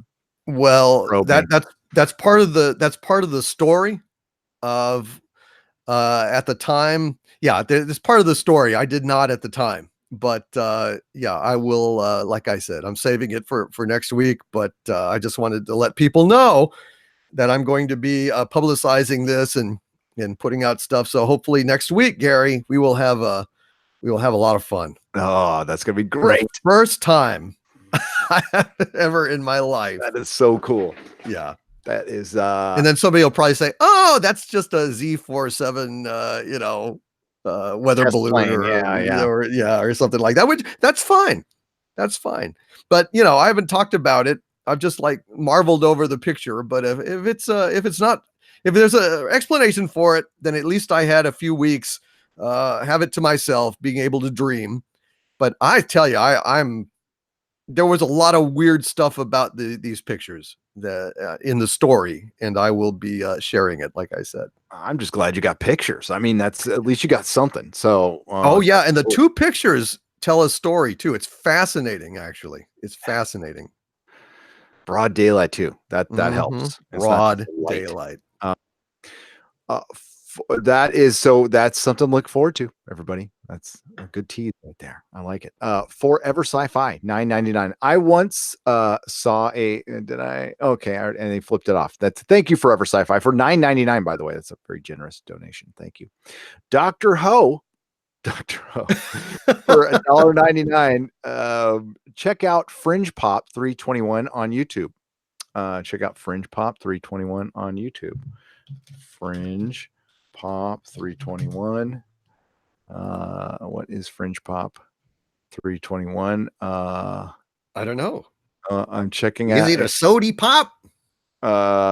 It's biblical stuff. UFOs in the Bible. What did Ezekiel see? Funny story. Yeah. On occasion I was known to give old college a try. Didn't do very well, but I went to San Diego City College for a little while, and I was in a speech class. It was an elective. It was easy, and it happened to be taught by Cameron Crowe's mom, Alicia Crowe.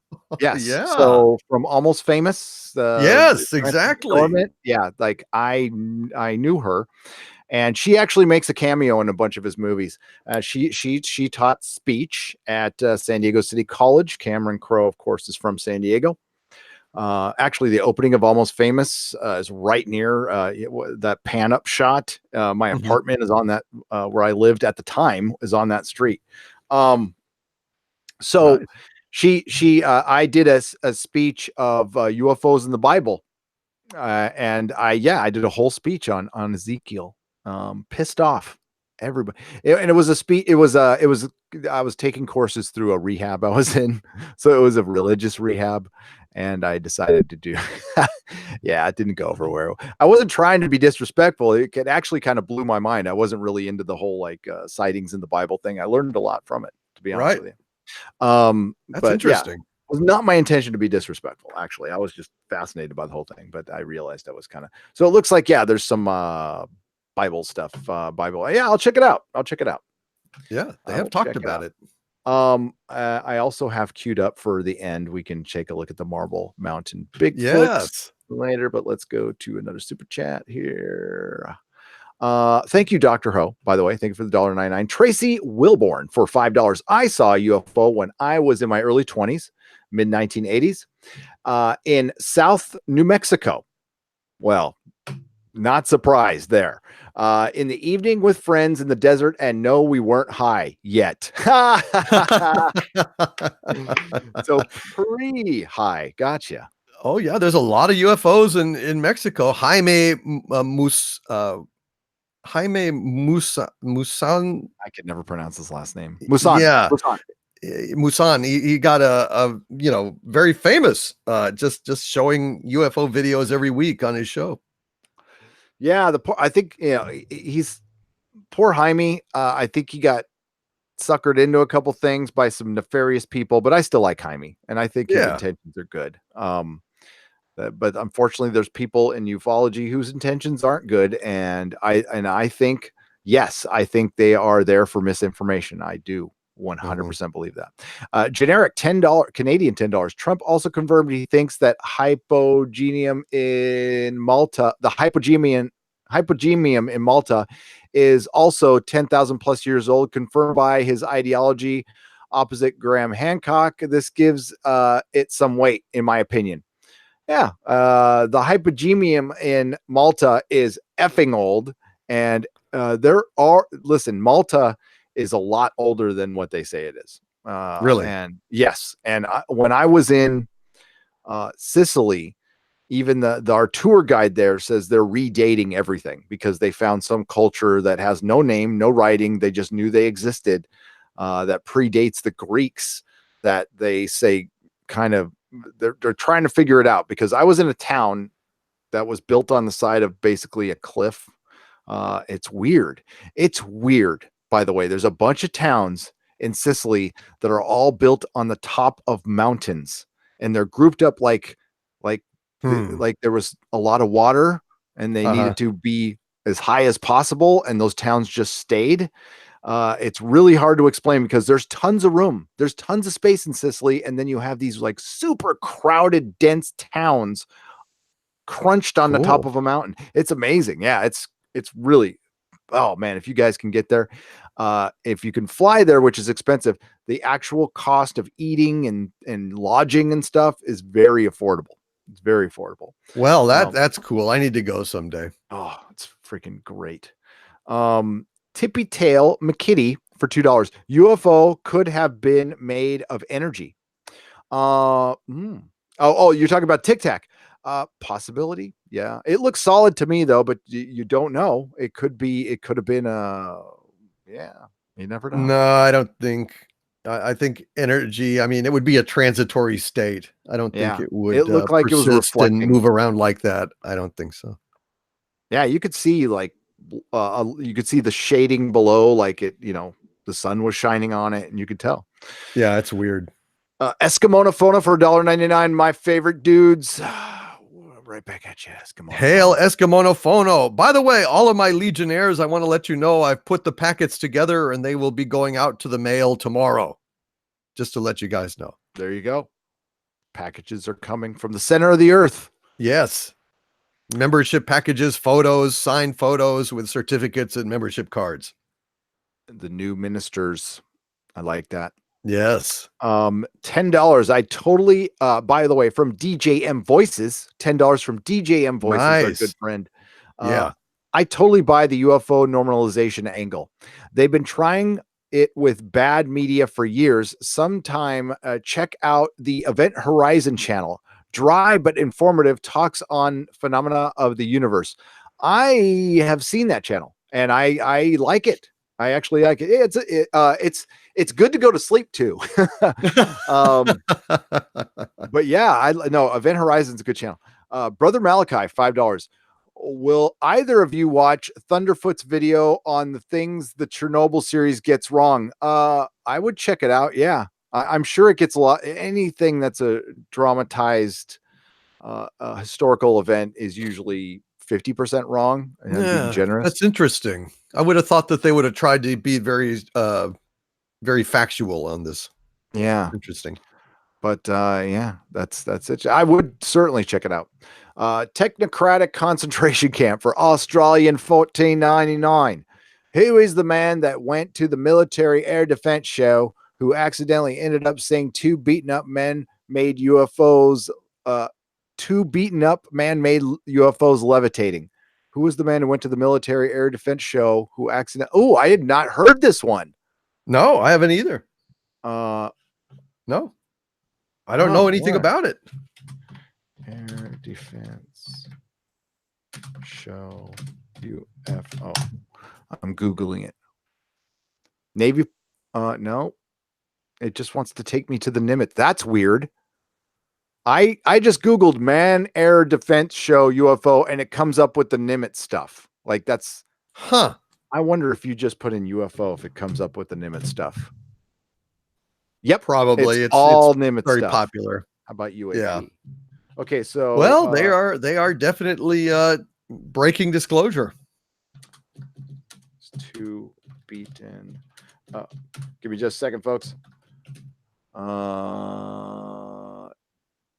Yeah, somebody's gonna have to link me that. I can't find it now. But yeah, I've not heard that one. Thank you. I will look for it. Dave Bob, thank you for the $14.99 Australian. Dave Bob, $2. The ExoZone. Yeah, baby. Hail Doomcock and Gary. Hail Dave Bob. Hail Dave Bob, brother. Paola RL. It's good to see you, Paola. £1.99. Doomcock and Nerdrotic. Amazing live streams. Thank you. Absolutely. Thank you. I don't know about you, but if I could just get away with live streaming all the time, I would, because it's my favorite. I don't think my fans would allow it because they like my, more calculated. I think they like it all. So I just can't do one or the other. I have to do. Although I'm worried about this Hangouts thing, but I guess we'll talk about it. It's a bummer, and I think it's going to affect YouTube's popularity. I think it certainly, I don't think they're thinking that one through. Hopefully they have an alternative. If somebody knows something that I don't, I'd love to hear it. But yeah, I'd like to hear it too. You know what? I can talk to somebody now because the 100,000 thing, I can chat to somebody. I'll ask them. I'll find out. I wonder if I'm going to get a silver play button. They told me I might get a silver play button. It depends on your content. They don't give them like just to anybody apparently. So, well, I'd like it though. I'll do a video but I won't cry. I promise. Promise I wouldn't cry. Michelle P for 99 cents. Thank you very much. Rabid Badger 69 for, I don't know, just 69 Badger. Rabid Badger. That sounds painful. $5. Chernobyl is on the same level as Band of Brothers in the Pacific. Also does a good job showing how messed up the USSR was. Yeah, that's the one thing that I heard is it's not very kind to their governmental system. We'll just say. No. Yeah, no, well, that's the problem with denials of truth.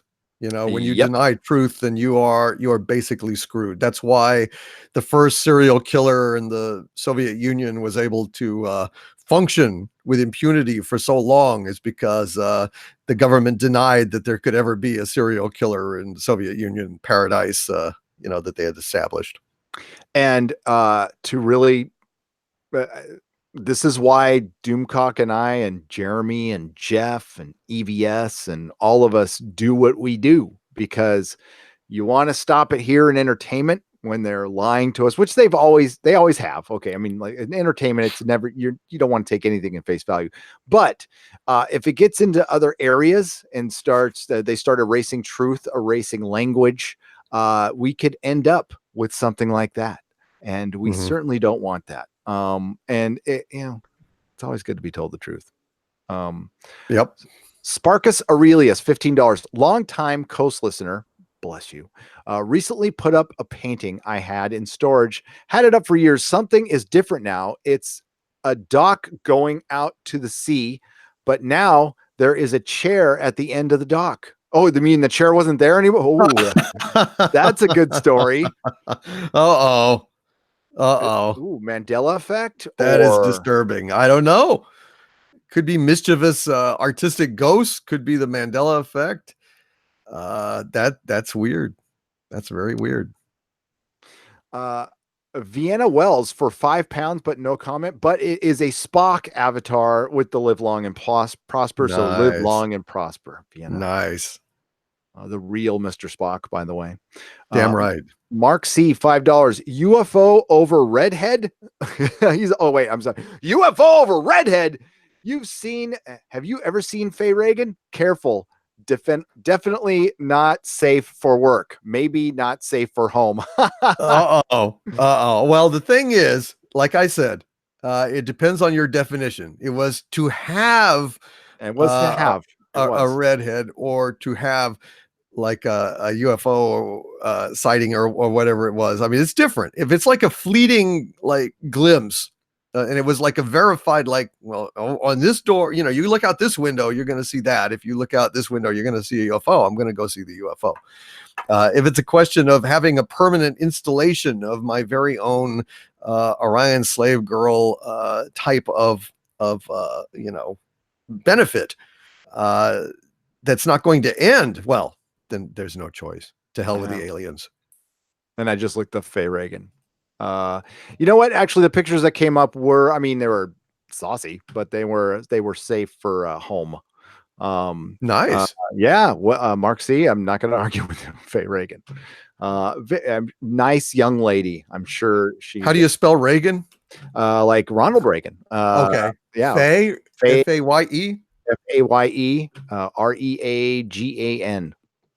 All right. Let's see what we got here. Ho! Yeah.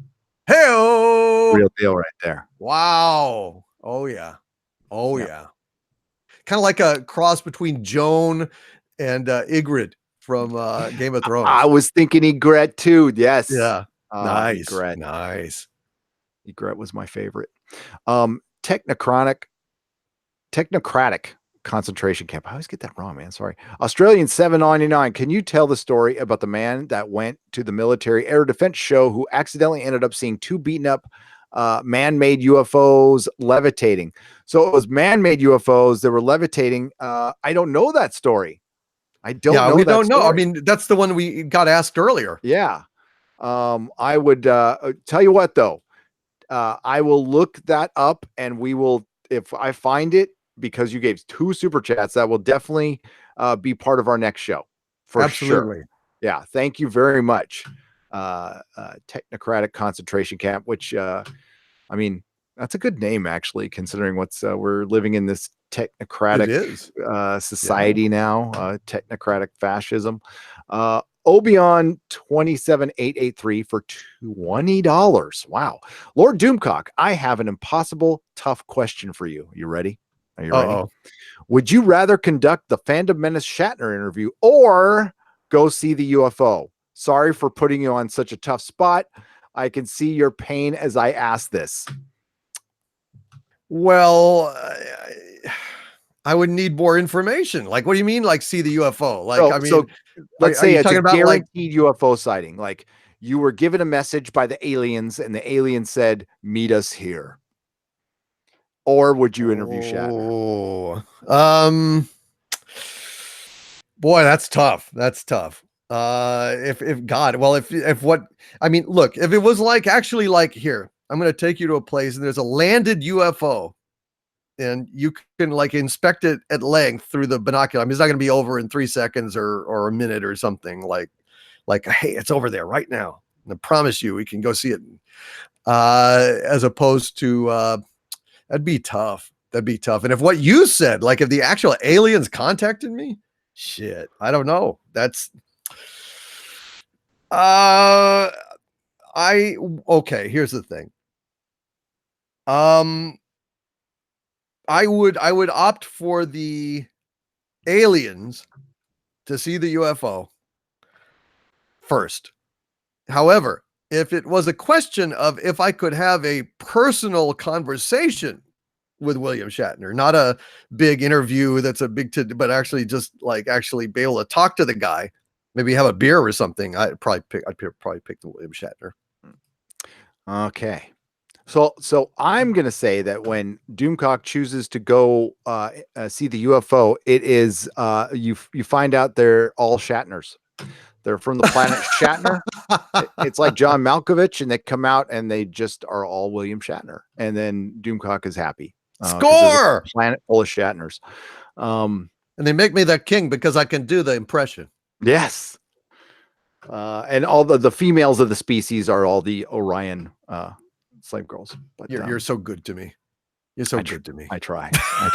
Loquacious Primate for $10. Hail Gary and Doomcock, trying to put together some good stuff on charity to send over to you guys when time permits. Additionally, I have been seeing many references to UFO sightings on the mainstream media recently. Yes, Loquacious Primate, thank you for the $10. It's disclosure. It's friggin' here. This is it. And honestly, I think we're seeing in ufology, we're seeing some true colors. We're seeing some denial. It's normal. It's a very human reaction. What's going on in ufology? There's egos involved. There's politics involved. And some of them actually have a right to say that. Just because disclosure is happening doesn't mean you shouldn't question it. Yeah. So yeah, it makes sense. Yeah. Bill Kitterman, $5. Time for Independence Day. That's what's going to happen. Well, as long as we get the Bill Pullman speech,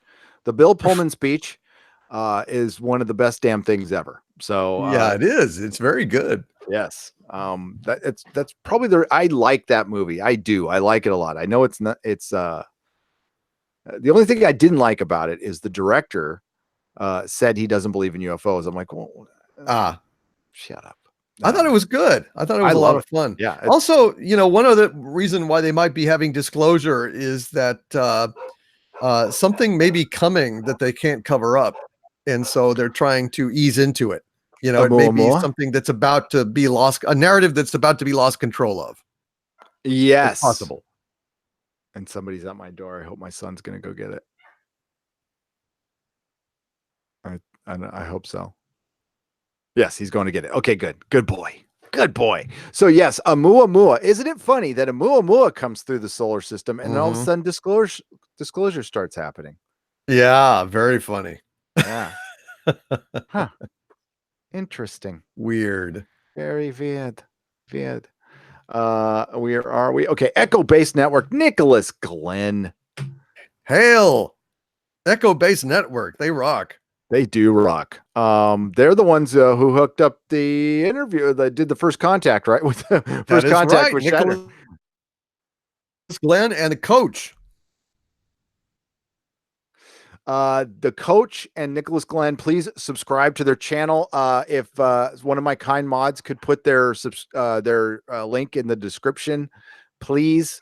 They are good Fandom Menace guys, and I watch their videos like all the time. Yeah, they're great. Says, Hail Gary and Doomcock, just jumped on. Not so sure if you've talked about this, but Mark Hamill has confirmed he is a Force ghost in next movie and is done with Star Wars after this. I can't blame him one bit. So he is a Force ghost after we were told he wasn't a Force ghost, which do you think that almost, I mean, I know the spoilers you've done I've actually watched that video a couple times because it dumbfounds me that I think that could actually be the plot. Without going into it here, but what are your thoughts on that, Doomcock? I'm sure he's just a Force ghost. I reported on what I believe the plot to be, like a couple of weeks ago. Probably about a month and a half ago. And I've not seen anything that has changed my mind about that. I think that any hopes that they're going to fix this mess, that Jar Jar Abrams is going to make a good movie with Episode 9, I think is a pipe dream. But regardless, I'm saying don't go because, hell, this goddamn Screen Rant article that I just made a video about. Yep. They keep spitting in our face. They keep calling us toxic, racist, sexists, what have you. Screw them. I'm not going to give them a dime. Period. And if you do, you're just encouraging more abuse. And I forgot her name, but there is a Star Wars author who shared the survey, and then she found out the results of the survey and disavowed. So good. Apparently, yeah. So I like props to her for disavowing that. I actually loved seeing that. I thought that's a step in the right direction of where that's going too goddamn far. Plus, if you saw that hack, he was totally partisan. And yeah, go check out Doomcock's video. Both of them. Actually, there's two videos I could rent. I'm usually not big on telling people spoilers, but it will save you tons of time. Watch Doomcock's video that he was just referring to, and then Weaponized Nerd Rage, another great channel, did one for the Terminator movie. And if you hear the plot for that, you really, really don't want to see that movie. So, I mean, that's a choice you can make, but you can search the videos out. They're there. And I think it would save you time and money, honestly. So I think you guys are doing us a service. So thank you. Thank you, EchoBest Network. You're brilliant. Vienna Wells for 20 pounds. Wow. Spanish families take in orphan children affected still by Chernobyl on Christmas and summer, so they have a taste of real family. Many are finally adopted. Many refuse to drink milk because they think it is contaminated. Oh, that's heartbreaking. Yeah. For anybody who took any of those kids in, there's a special place in the afterlife for you. You are wonderful, wonderful people for doing that. That is heartbreaking. And no, I wouldn't. I don't drink milk anyway, so I don't blame them there. Captain Mary Sue SJW 199. Can you both apply as weekend hosts of Coast to Coast, please? I'd love it. That'd be great. I would like to apply. I don't mind the weekend host. I would like to apply Doomcock and I for the weekly host. Well, now that would actually be something you could do for a living. You could actually, with the syndication and everything. Problem is, I mean, we'd have to, George would never allow it. I mean, we would eclipse him in popularity, and then what would happen is we would undergo the fate of John B. Wells. Yes, sadly. Right there with you. And John B. Wells was he was the best. Oh, yep. If he was doing Coast right now, it wouldn't be Art Bell, but it'd be close to it. John B. Wells had the pipes and the attitude, and I dig John B. Wells. If you don't know who he is, if you ever watch JFK, he's the voiceover guy in the beginning. He's got this like incredibly deep voice, and it's amazing. It's so good. Thank you so much. That would be, it would just be hard for me, and maybe for Doomcock too, to stop every 15 minutes. That would be difficult, but I'd figure it out. Oh, we could do it. It'd be fun. Yeah. We would just keep talking just among ourselves. Yeah, there you go. We just talk to ourselves, and it'd be fine. We'd have fun. Actually, we could curse. We could get all the F-bombs out at the commercial breaks, and then that way we'd be pure and clear for the rest of it. Pure and clear. Yes. Arthur Stansu for $9.99. Hail Doomcock. Have either of you fine legends seen the Joe Rogan podcast with Annie Jacobson? After could it be that we've been holding back on some tech to prevent enemies gaining parity? Oh, I think we do that now. I mean, I will check it out. I most certainly think we have advanced tech that we haven't shown anybody yet, but I don't think we have anything close to the Tic Tac. No, I don't think so, dude. I don't think so. Come on. No way. Just think about it. If we actually did, and it's our government screwing with our government, do you know how the military There's that old story that that Eisenhower almost invaded Area 51. That's out there because they weren't telling him what's going on. That would literally happen if the military found out that there was some skunk works branch sending craft out to F with the fighters while they're on exercises. They would be pissed. That would not go down. Yeah, the military takes that stuff very seriously. DJM Voices, so much so that they're changing policy now. DJM Voices for $10. I treat the threat of an invasion like the silence from Doctor Who before they were ruined. That is, if you know it's happening, it's too late anyway, so no worries. Yeah, that's true. You're right.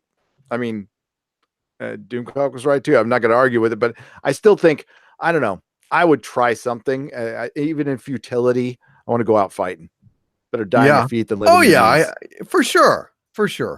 It's just realistically, Oh yeah, we're not going to be able to use a MacBook to upload a virus to interface with their computer. It's just not really going. The languages are going to be different. That's all I can say. Yep. You don't have a little button with a bomb on it. Yes. Right. Cardinal Sin, $1.99. Robert Meyer Burnett said Shatner blocked him too, and he didn't know why. Wow. That's weird. That is weird. Who see? So who knows? I know Robert Meyer Burnett didn't say anything bad about Shatner. Not ever. Nope. No. I mean, I don't agree with what he says all the time, but that guy would not disrespect Shatner at all. Hell no. No. I mean, we see some things differently, but certainly not Shatner. So yeah, you see, it just happens. Yeah, he he seems like a cool dude to me. Oh, he is. Yeah. Dirigo, is it Dirigo? Dirigo Duke for $1.99. Familiar with Cliff High's Webbot tech? Thoughts? I am not. Is it Webbot tech? Cliff High's Webbot tech. I am not. I am not either. Webbot, Cliff High. I will become familiar with it though. Half past human. Tweets Webbot hits. Webbot, Wikipedia. Webbot is an internet bot computer. Okay, it's just bots. I'll look it up, but thank you for the super chat. I'm sorry. Sometimes I don't have time to look up stuff thoroughly while we're live. Right. Yeah. I don't mean to disrespect at all, but I make a note of it and I look it up afterwards. Echo Based Network for $4.99. I watched Ivan Ortega's Last Jedi edit today. It's better than what we got. He definitely turned that turd into a shiny turd. I'll have to check that out. That's all you could do, really. I mean, you're not going to revolutionize the thing and save it. There's just not enough footage going contrary to, the insulting shit in there. No. And Ivan's great. We love Ivan. Yeah, absolutely. No, it's not a criticism. I mean, I'm sure he did the best anyone could do. No. I was just saying he's great. But no, there's no way he could. He did the best he could do. I'm sure. I will check out the video and I will share it because I know he worked hard on it. I know sure he's been working. The Hunky Chunky Funky Buggy, the Hunky Chunky Funky Monkey is in the house for £2. What's up, man? Hate to tell you, my lord. It was me. Hate to tell you, my lord. It was me. Very hot curry. Huh. What? I don't know. It might have been reference to something you were saying earlier. What did he say? He said, I hate to tell you, my lord. It was me. Very hot curry. Maybe the UFO. Maybe. Oh, maybe. Maybe the UFO. Like he let something in the air and it was pulsing with energy. Ah. From the curry. Well, thank you, Hunky Chunky Funky One. Echo Based Network $4.99. Just left the liquor store and got my first bottle of Bullet Bourbon. So I will be sharing a drink with you guys soon. Excellent. Wonderful. Yeah, it's a good one, dude. You're going to like it. You really are. Make sure you're home first. The idea that we are alone in the universe seems to be completely implausible and arrogant. Stephen Hawking, says Vienna Wells for £5. Agreed. How are you looking on time, my friend? because we are just over the 2 hour. Yeah, I should go pretty soon, but Gary, I think maybe we just need to start earlier and Yeah. and maybe budget in like 3 hours. Okay. It's That we could just do. And it's just too many people. yeah, it's a good problem to have. I will tell you right now that for us to do the ExoZone in the future, we can't like do the 5 hour things anymore, unfortunately. So we're gonna have to cap the time. Yeah. But you always have my solemn promise that the super chats will not go unforgotten. I will either do a square up on this channel or I will make them part. Actually, I review Unidentified and Ancient Aliens on Saturday night, so I can square them up then. They will never get forgotten. They are greatly appreciated. We need them to keep the content flowing. And I can actually go on for a little bit. Just take off when you need to take off. And that sounds good. And also for me as well, if there's any super chats left over from ExoZones, Harvey has volunteered to do a square up with me, special ExoZone square ups. So never fear. And that will actually be fun because Harvey is a very peculiar ExoZonian himself. So it's an added perspective on that stuff. So they're great. I mean, you guys understand. I know you understand, and thank you for understanding. You're more than brilliant. It's something we don't do lightly. Trust me. You've got to get going eventually. And real quick, Silhouetted Animator says Solomon Grundy and Artemis will appear on Stargirl show. Yeah, the Stargirl show Silhouetted Animator sounds brilliant. It really does. They're like pulling out all the stops for it. Doomcock, I don't know. And I'll make sure to share my password with you. You've got to see Swamp Thing, man. You've got to see Swamp Thing. It's good. I've heard. It's good. It's good. Mrs. Neurotic loves it. It's like her new favorite show. Man. Yeah, I'm not kidding about Swamp Thing. It's canceled. Yeah, they had to cut it short. And yeah, I still want to see it. It's that good. Well, that's great. Aiden Balja says for 350 says push the button. No, we can't. We're just here in disclosure. The fact that disclosure is coming means probably that it's time to push the button because you need to kiss your ass goodbye. I mean, if they're letting that out, it means that the fleet is on its way. Don't let them tell you otherwise, man. The fleet is on its way. So you got to push the button. And then would you rather go out with my tender embrace and folksy kind of charm? Or would you rather go out with, the Borg? Push the button, TM. It's the only sane thing to do. And maybe that was what it's in reference to. Like when we know that's it, just grab our butt and push the button, say goodbye. Yeah, pretty much. Harvey makes a compelling case. Yeah, he really does. Blue-eyed Scorpio for $1.99. What's your guys' take on interdimensional beings? I don't know, dude. I really don't know. I mean, it's quite possible. There are a whole lot of other dimensions. Also it might be not so much dimensions as alternate parallel timelines, which quantum physics seems to indicate could exist theoretically. So, I'm totally open to it. I mean, shadow people, ghosts, these craft, they could be intrusions from other parallel universes, other times. Who knows? I have no idea. Excellent.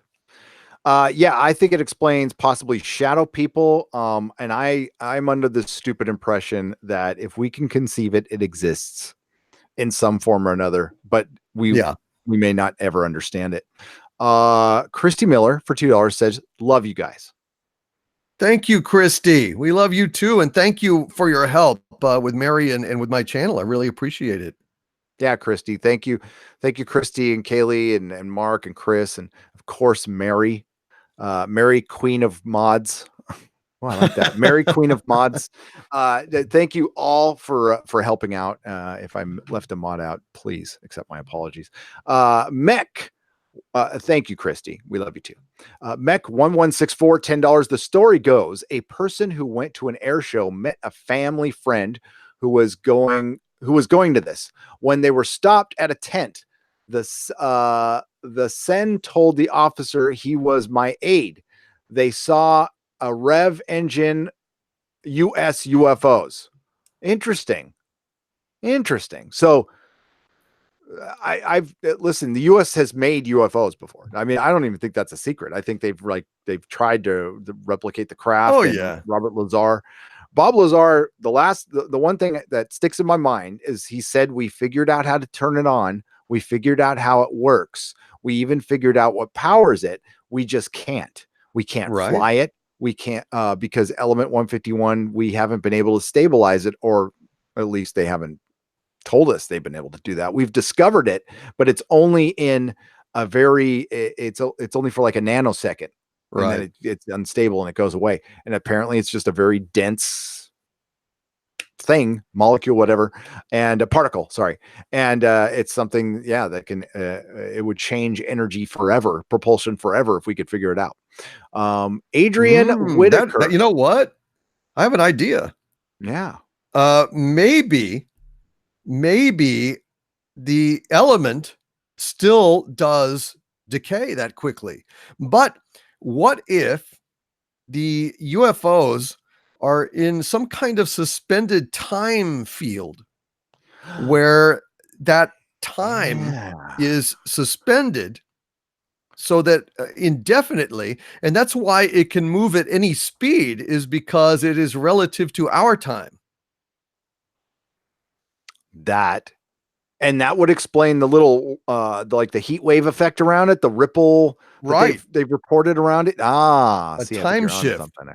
That's a weird idea. Perhaps their mastery is not over technology, but over time, over time technology. Yeah. That would be interesting. That is interesting. Reverend Bernfred Axfielder asked in the chat, why no 5 hours? Well, I can say for my part, I can only do a certain amount of evening live streams because that's my family time. So I can do day live streams all day long, all week long, but night I am very limited, and I already do 2. And Right.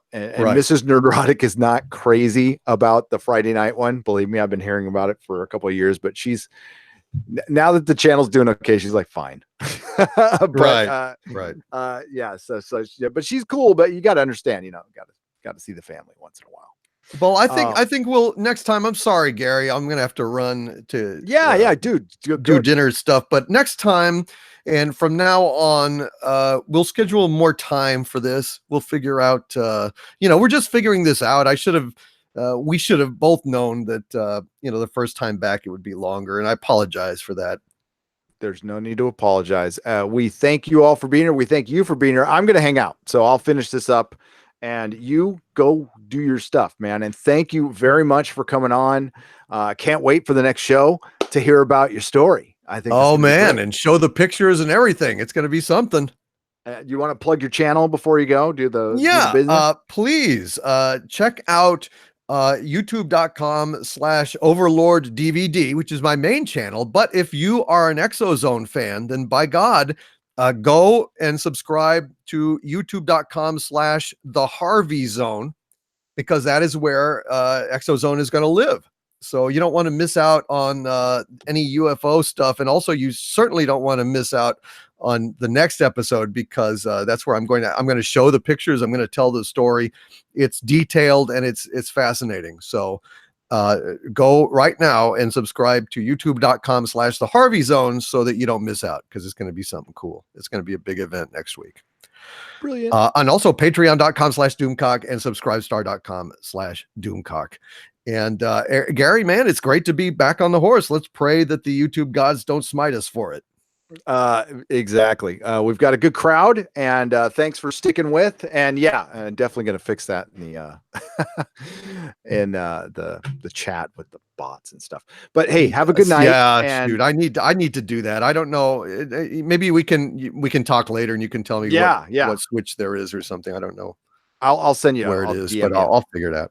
I'll DM you where it is. Yeah, no problem. You have a good night, my friend. Talk to you too. Soon. Hail, guys! Next week we'll see you then. And sorry about this. We'll make it more time next time. No worries. All right, buddy. Bye bye. Bye-bye. All right. It's just me. It's just me. Now we can talk shit about Doomcock. No, I'm just kidding. Just kidding. I love Doomcock. All right. So we're going to get back to the super chats here, everybody. Hope you're all doing well.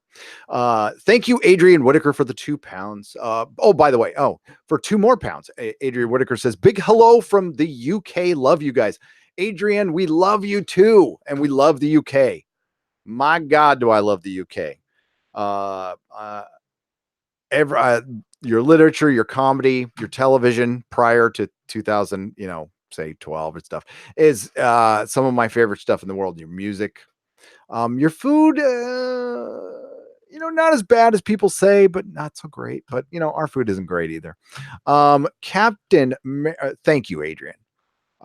Captain Mary Sue SJW $1.99. Can you invite Stephen Quayle on for an interview, please? I would love to have Stephen Quayle on. He is very loquacious. He's very loquacious, and he's got a lot of good stories. Whether you believe him all, I don't know, but he's a great storyteller. He really is. So if anybody out there, if I don't know, for some reason, like Richard Dolan or anybody connected to Richard Dolan or Mike Barra or anybody or Linda Moulton Howe, I would love to talk to them. I'm not, as you guys know on my other channel, I'm not actually big on celebrities. So I don't, I would never interview a celebrity. I'd rather talk to you guys. But when it comes to the UFO field, I would love to. Randall Carlson, Graham Hancock, Bob Lazar, Jeremy Corbell, freaking Joe Rogan. Love to talk to Joe Rogan. Not that he's paranormal, but you know what I'm talking about. Would love to talk to any of you at any time. And we could do that on the main channel. So yeah, for sure. Matthew Werney for $5. By the way, Captain Mary Sue SGW, thank you for the $1.99. Matthew Werney for $5. You might ask the Trek Yard guys how they do their lives. I don't think they use Hangouts. There's OBS. There's Wirecast. There's a lot of things you can use that are actually better than Hangouts, and you can there'd be production value. And I actually almost used Wirecast. I actually paid for it for a little while, and then I'm like, it wasn't necessary. And listen, for the most part, it's just me on my channel. It'll only be for like when I have Comics Division on or for doing this. I tried setting up an interview with you and Dolan at Contact, but you never got back to me after we initially spoke. It says honorably tainted. Yeah, I'm sorry. I tried. It just listen. I'm so inundated with messages right now. That's why I had to get Mrs. Nerdrotic and Nerdrotic Jr. to help me out. But thanks for trying. I do really appreciate it. And I did see Richard, and I told you, I don't know if you were here earlier. I got shy. I was like, I don't want to bug him. He was talking to a bunch of people, and I didn't want to like, hey, I got a channel, blah, blah, blah. But he's going through the convention circuit, so I'm waiting until after because they have Alien Con this weekend. I will hit him up. I've talked to his mod. And I'm going to hit him. I've contacted him through his website. I will get him on. I'll be persistent, but thank you for trying. I greatly appreciate it. Awesome. Okay. But thank you again, Honorable Tainted. I appreciate it. Mage Gray Wolf for $5. Hangouts isn't going away. Oh, that's good. It's being split into a chat and video service like what Facebook did with their messenger service. But we're not going to be able to. Well, Hangouts is going away for YouTube so that's what I'm in reference. We're not going to be able to use it in conjunction with our channels anymore, according to YouTube. So that's the unfortunate thing. The Dallas Deadeye, yeah, because when we every time we're about to go live now, Mage Grey Wolf, it says Hangouts is going away, and you need to try this instead. So the Dallas Deadeye for $5. If we ever needed someone to cut a deal with extraterrestrials, who would be better than Donald Trump? That's true. I've got an excellent deal for you here. That's true. Art of the deal. It just jumped on me. Damn it. Gary, my name is misspelled. It's okay. Gotcha. Hey, and if I'm ever mispronouncing, do not be afraid to tell me how to pronounce it right. I would rather get it right. So it's Obi-Wan 27883. Obi-Wan was taken when I first made my name on old school PC multiplayer interface, Cali. So I went with Obi-Wan. Okay, I got it now. Well, the thing is, if you capitalize it like you did right there, I would figure it out. Obi-Wan. Then I had to change it for AIM to this later. I got you. It's your handle. You want to stick with it. All right. Well, now I know. And knowing is half the battle. Thank you for the $10. Knowing is half the battle. Mark C, $5. My lord, who's not here anymore. If you like bullet bourbon, then try bullet rye.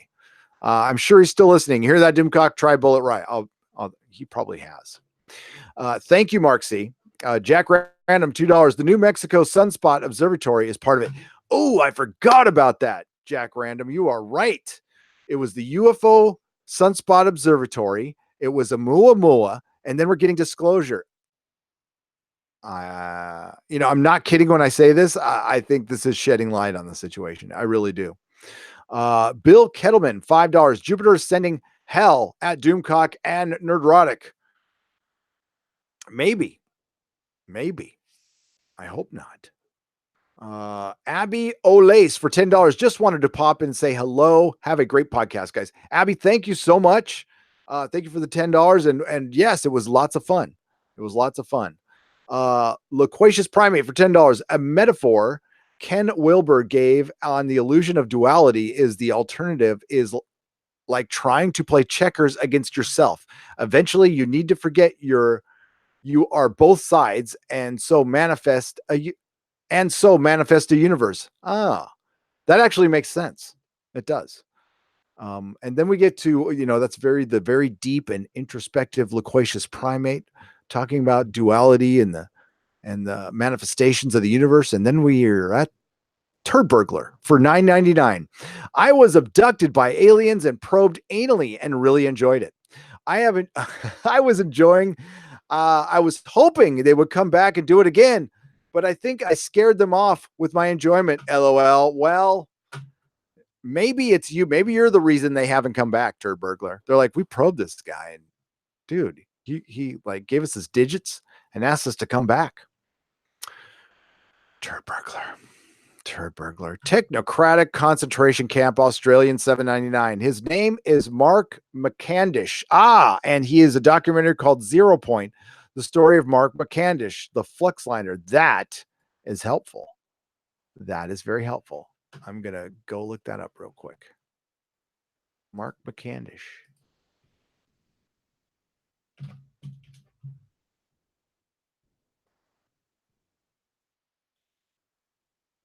Gotcha. Okay. Now it's bookmarked and we will look it up for the next one. Thank you very much, TCC. Nicholas Horton, £2. Check out the anime Steins Gate. Checking all this stuff out. Oh, looks pretty cool. Looks very cool. Excellent. Bruce Lombardo, how long has the stream been on? This is 3 weeks and I've waited for his greatness. The stream has been on for, we're going on 2.5 hours. We're going to try to limit them to 2 to 3 hours so I can guarantee we do them every week. But in a situation like this where I can stay on and read the rest of the super chats, it's fine.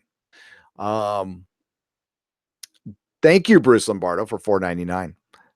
Dunn & Kruger for $10. I don't know. I know you're not down with Graham Hancock's DMT talks, but you enjoy his book Supernatural. I don't agree with everything, but he points out some interesting similarities with aliens, fairies, and etc. Yeah, I hope I'm not giving the wrong impression. Dunn & Kruger for $10. The DMT stuff. Since I haven't experienced it, I can't really judge. And it's very interesting. And it's something The problem is it's a drug, so I can't try it. Maybe when I'm older, I'm on my way out, like I'm 80 years old, and I'm like, screw it, I can, but it'd probably kill me, but whatever. So I can't deny all that. I just think I don't know why both can exist.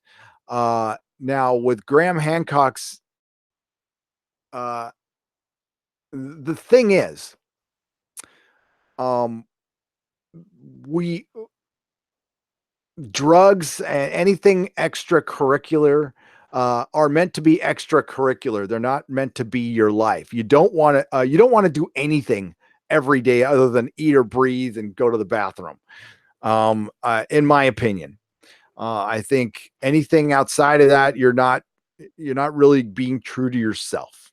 But if for recreational use and once in a while and to go explore the outer regions of the mind, certainly, absolutely 100% behind it. If you can do it without, hurting yourself and hurting others, totally for it.